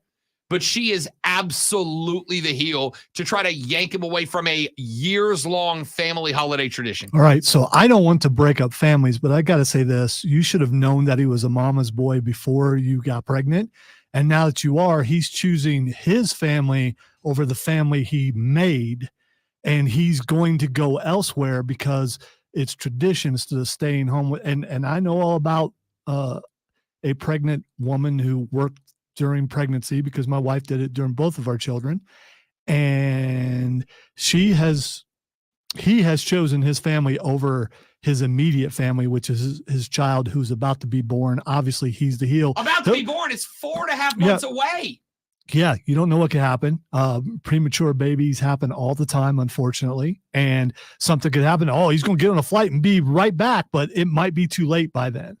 It could be in a situation where he needed to be there to make an important decision, and he won't be because he's out there gallivanting with his family when he could be at home with his immediate family. So if he's choosing them now, he's going to choose them later, and she's probably going to end up raising the kid on her own anyway. Worst take ever. Nope. Worst take ever. Nope. Unbelievably worst take ever. Wow. So you're choosing your old family over your new family. No, not at all. I think the worst choice was her choosing him to have a child with. Wow. I was not ready Yeah, for I hurt for her, and I hurt for her unborn child. She's 4.5 months pregnant. Yes. She's going to be fine. I hurt for her and her unborn child. Just go down there. Just go with him. You're invited. Literally, he wants you to go with him. Just go. Just go with him. You've never been around a pregnant woman who comfort is the most important thing to them, and so you're gonna take her down there, have her cramped up, have her uncomfortable. She's already carrying your child, and you're gonna do that stuff. I can't believe this is the first time Liberob is not picking the woman in this case. This whole thing's twisted. Not even a little bit. This whole day is twisted. Listen. Is it 10 yet? I don't want you to spend time with your family. Is rough. Well, he should spend time with his family, his immediate family, the child that he spawned. Sorry, Mom. Can't ever spend time with you again. Because once the baby's born, it's a baby. Can't leave it alone. Once it's a toddler, obviously you got to be there at all times. Let's also talk about the family who's unwilling unwilling to come there because they know she's pregnant. They want the pregnant lady to come to them. Yeah. A lot of insensitivity going on here. All right, here's one. Man and wife issue started when my wife left for a week for a girls' trip. She came back and she said that she didn't want to be a stay-at-home mom anymore. Said that she wanted to get into computer coding. He said, I know there's no way she's going to be able to do it.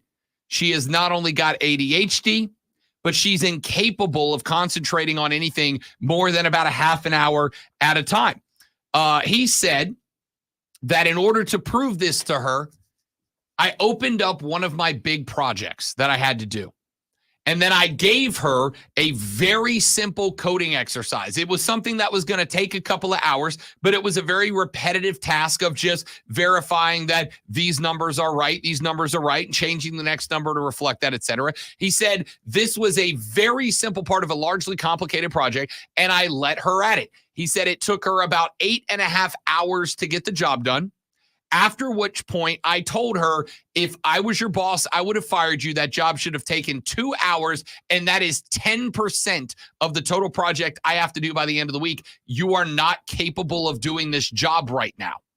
He said, I did offer to pay for her to take coding classes to learn how to do it, but I went ahead and made her very aware with an in-home exercise that she cannot do this job, that she wants to hire a nanny for our kids and move into full-time, and now she's not talking to me anymore. Wow. Man, this dude is big time to heal. I mean, so you expected her to do the job as well as you do with all your experience? Just say, okay, I want to see you do this. I think I would be proud that she figured it out in 8 hours. I mean, that she was, if your job's so complicated, wow. It'd be like bringing someone in here and go, you've watched us do the show, do it. She got a real hard dose of reality. Y'all have heard me say this before. I'm a very positive, optimistic person. You know what the worst phrase in America is? You can do whatever you want. No, you can't. No, you can't. No, you can't. You can't do whatever you want. Number one, we have laws that say you can't do whatever you want. Number two, I wanted more than anything in the world to make it to the NBA. Turns out, nope, couldn't do it because I sucked at basketball. No matter how hard I tried, I was the hardest working high school athlete you've ever seen. Never got better. I was just inherently bad at the game, or at least not good enough to be anywhere close to a college basketball program. Some people cannot learn that lesson without a very hard dose of reality, right? This is the equivalent of when my little 8-year-old cousin comes up to me and goes, Uncle Rob, I can beat you up now. Do you think I'm going to let him just sit there and hit me and try? No, I'm going to pick him up and throw him in the pool fully clothed so that he recognizes, oh, no, I can't. No, I can't beat Uncle Rob. I better not run up and just start swinging on him randomly. That's oddly specific. I don't know if I would. Because it happened. Okay, yeah. Because it happened. Wow. Point here is she wanted to uproot and change their entire life for something she can't do. And she was not taking no for an answer. So he gave her a real world experience. He said, you can't do it. And that's okay. You can learn. I will help you learn. I will teach you to get there. But you can't do this right now. You can't even do the simplest aspect of the job right now. So no, you're not quitting being the mom, hiring a nanny for a job that you can't keep. That's abundantly fair. Why not? Why not? If he believed in his wife, why not? He just said he'd pay for her to learn how to do it. Yeah, but she could do that at home. She could take at-home courses to learn how to code. I see those commercials all the time. I'm sure they're real. She could do that at home, and then when she graduates, then they could talk about her getting a job doing it. I mean, the thing That's is, what I'm saying. how the heck does she know how to? Rob, do you know how to code? Do you know how to code? No. Me either. No. How does she know how to code? And you know what? You know what else I'm doing? I'm going to quit my radio job to go home and be a full-time coder. No, I'm not doing that because I don't know how to code. That's literally the point. But that's the part. She doesn't know how to do it. No, here's the part of the story I don't get. If she doesn't know how to code, how is she able to? He just gave her a repetitive, like, all right, you got to put this in the right sequence, and then it impacts this, and then that together with that sequence, and then it impacts this, and you just got to write the script out for that. Very simple stuff. Listen, you give me 5 days on YouTube, I'll be able to do a very simple code. I can make an A show up on the screen. I think that sort of thing, and there's something I can do that, and then find out, you know what, I can't do that. But the thing is, we don't know how good of a teacher this guy is. It was a poor way of doing it. Nope, he nailed it. He absolutely stuck the landing. It's good to know that we are still hitting our stride on not agreeing on anything. All right, last one. Oh, last boy. one. Is it the fat guy? No. You're skipping the fat guy. I got to do this one instead. All right. 20. No, you know what? I'm going to put this one to bed. I'm going to do a different one. I read this one earlier this week, so I may have forgotten some of the details. But guy and gal have been seeing each other for about 6 months now. He said that she has been very big on these like very fashionable jackets, right? Says she's a big jacket gal, very fashion forward stuff. She said, but I found it odd. They're all men's jackets. But I never said anything about it because I'm like, okay, that's her style, that's her thing, that's her fashion. I get it. And then one day he overheard her telling a friend that all of these jackets belonged to her ex. He said, I did not hear the end of the conversation. He said, so I approached her and said, wait a minute, you are going out on dates with me, but you're wearing your ex's clothes. She said, I'm only doing it because it's fashionable. They're fashionable jackets and I like them. He said, well, I will take you to buy new fashionable jackets so that you're not wearing your ex's clothing around me anymore. Is that a compromise? And she said, no, I'm not getting rid of my ex's jackets. I like them too much. I'm keeping them. He then broke up with her on the spot. I'll go first. Dudes, dudettes, listen. I am not saying that you have to pretend your ex doesn't exist. I'm not saying you have to never talk about them or share your experiences or whatever else. What I am saying is if you keep around mementos, specifically clothing of theirs, you're pretty much saying there is still some level of ownership there, still some level of attraction. Okay? I can't trust you if that's the case. I can't run. Imagine if instead of a jacket, it was his old football jersey. No chance. No chance. You can ditch the ex's stuff or you can ditch me. It's your choice. By the way, not doing this because we're running out of time, but I completely agree with Rob. What? We did it. Yay. You know what else we do? The end of the show next on the Rob Brown Show in the Fan Upstate. I missed it. That was fun. I did not miss it. And this entire wasted segment is why I mean wasted segment.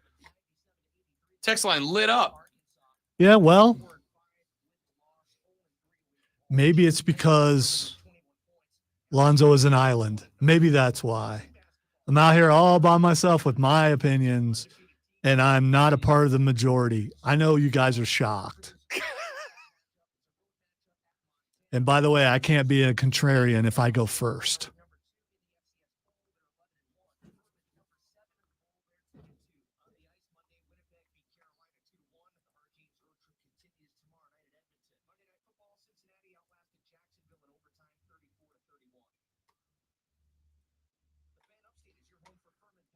Wow, I forgot to do that.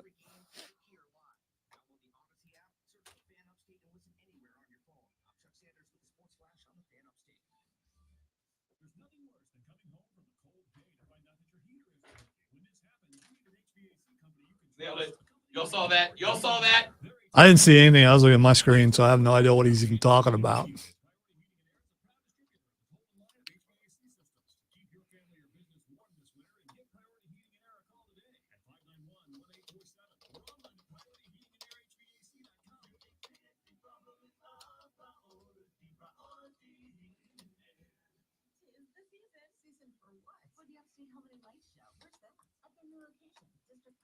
Intersection of 123 and 153, millions of incredible Christmas lights and music, a giant Christmas tree, a 600-foot-long light tunnel, carnival rides, and even a petting zoo and pony corral. Do we need tickets? Yes, you can pick your dates and times, even by fast passes at upstatelights.com. We should all go together. The Upstate Holiday Light Show is open now through December 31st at District Park at the intersection of 123 and 153. Hey everybody, it's Boomer Esiason. eBay Motors has everything you need to keep your ride or die alive. From superchargers, brakes, exhaust kits, and more. With over 122 million parts, eBay Motors levels your baby up to its peak performance. And with eBay Guaranteed Fit, your part is guaranteed to fit.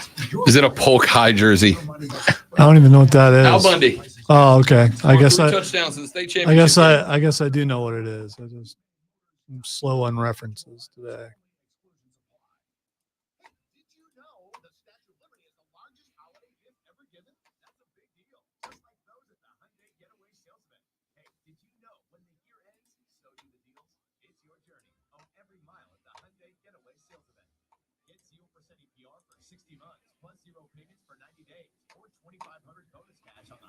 Tucson. Now, during the Hyundai Getaway Sales Event. Offer ends January 2nd. Call 562-314-4603 for details. Do you have heart failure and often hear, Those stomach issues ruined your birthday. Too tired to play catch, Grandpa? Sweetie, you haven't touched your tools since the carpal tunnel syndrome diagnosis. if these seemingly unrelated symptoms sound familiar, talk to your cardiologist. Ask about transdirectional amyloid cardiomyopathy, or ATTR-CM, a rare and underdiagnosed disease that gets worse over time. Learn more at connecttoyourheart.com. That's connecttoyourheart.com. Sponsored by Pfizer. Save big every day during our 25 days of deals at Lowe's. Right now, get the lowest prices of the year on select major appliances. Get up to 45% off and save an extra $100 on every $800 you spend on select major appliances. And buy now, pay later with Lowe's Pay. Because Lowe's knows deals every day. About 12.6. Appliance savings vary based on purchase order. Exclusions apply while supplies last. Selection varies by location. See Lowe's.com for details. Subject to credit approval. From the Ingalls Market Studio, the Fan. Upstate. 97.7 FM Greenville. 97.1 FM Spartanburg. Always live from the CBS. Early birds get those.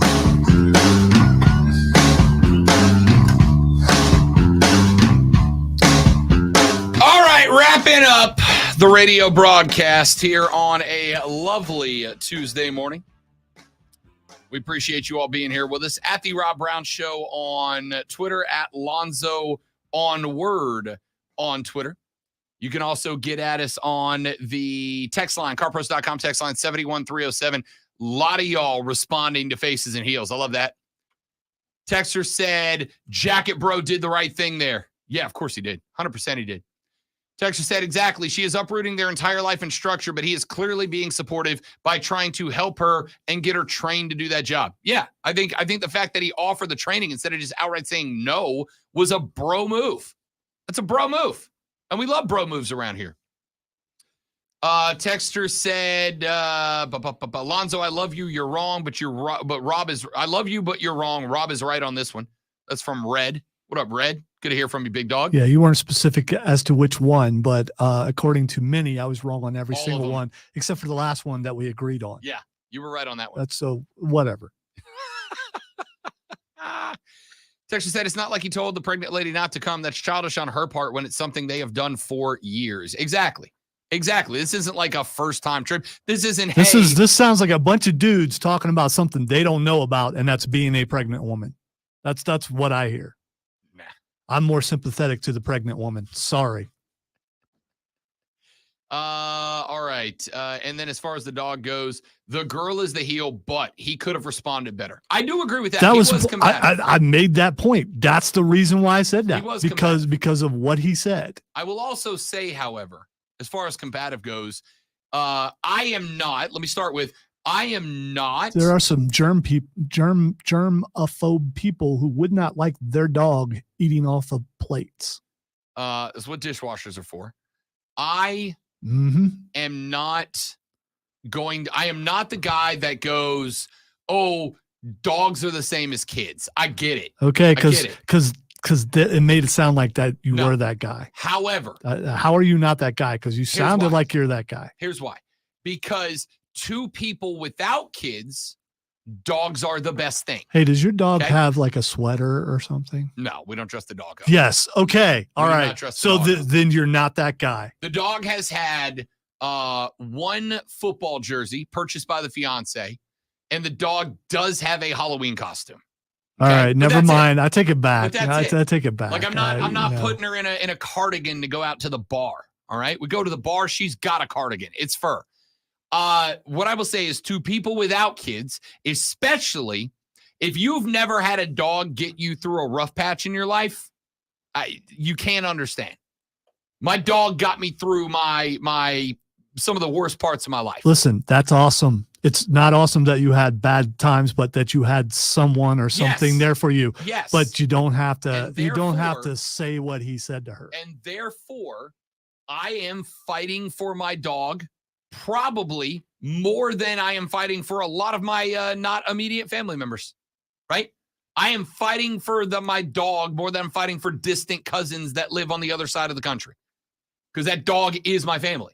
So if the dog has always had dinner with me, the dog's having dinner with me. If that's not acceptable to you, that's okay. We're just not compatible. Yeah, my dude didn't need to pop off like that. Be like, it's none of your damn business. Yeah, that's the whole thing. That was the whole story right there when he said that. If he hadn't said that, it'd be totally different. But I would have said, hey, I'm sorry. This is what me and my dog do. If this is not acceptable to you, I understand. But I will be taking my dog to go have dinner somewhere. This is that fancy dog food commercial where the exact same scenario. You haven't seen those commercials, and then next thing you know, that person is out, or the dude's in the guy's fridge in the garage going, what's this and all that stuff? Why you got dog food in the refrigerator? Next thing you know, he's outside the garage, and my dude's holding his dog and saying, we didn't like him anyway. It was bad luck anyway. Okay. All right. Yeah, that's fine. pretty good. It just sounds like that. That's pretty good. Hey, let's do that thing. Okay, let's do it. And now, the Rob Brown Show presents Twitter. All right, time to tell Rob or ask Rob what the X is going on. The first thing it's Xing is meth. GTA 6's trailer dropped yesterday. You think that's why meth is trending? No, I'm connecting it to. Okay, all right. GTA 6 is GTA Florida, man. Okay? It takes place in South Florida. I don't care what land or map they call it. It's South Florida. It's alligators and boats and cocaine and strippers and, of course, meth.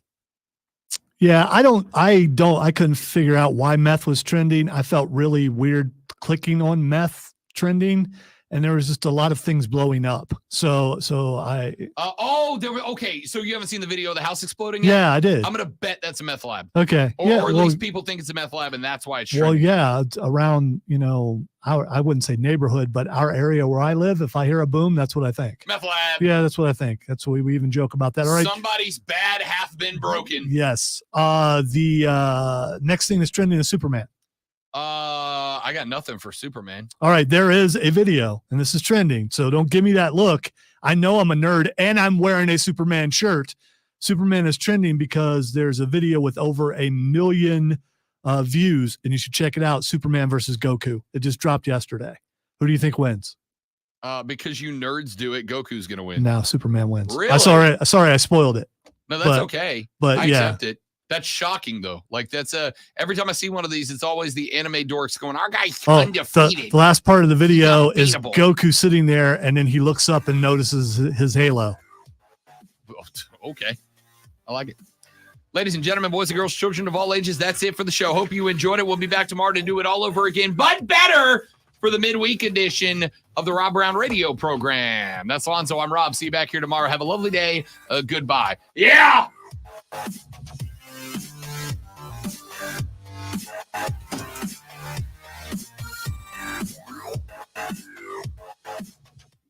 Oh, Cuck is trending. And I'm like, I don't know if he's going to put that on the list. It wasn't trending on mine. And if it was, I probably would not have said that.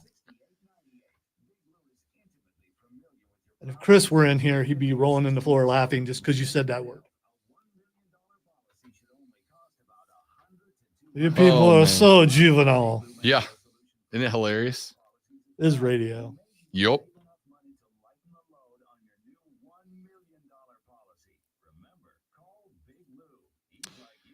All right, dudes and dudettes. That's it for me. Don't ever avoid a good Jim Cornette joke. They will always be appreciated on this stream. Have a lovely rest of your day. Thanks for hanging out. You're all spectacular people. Tell your friends about us. Goodbye.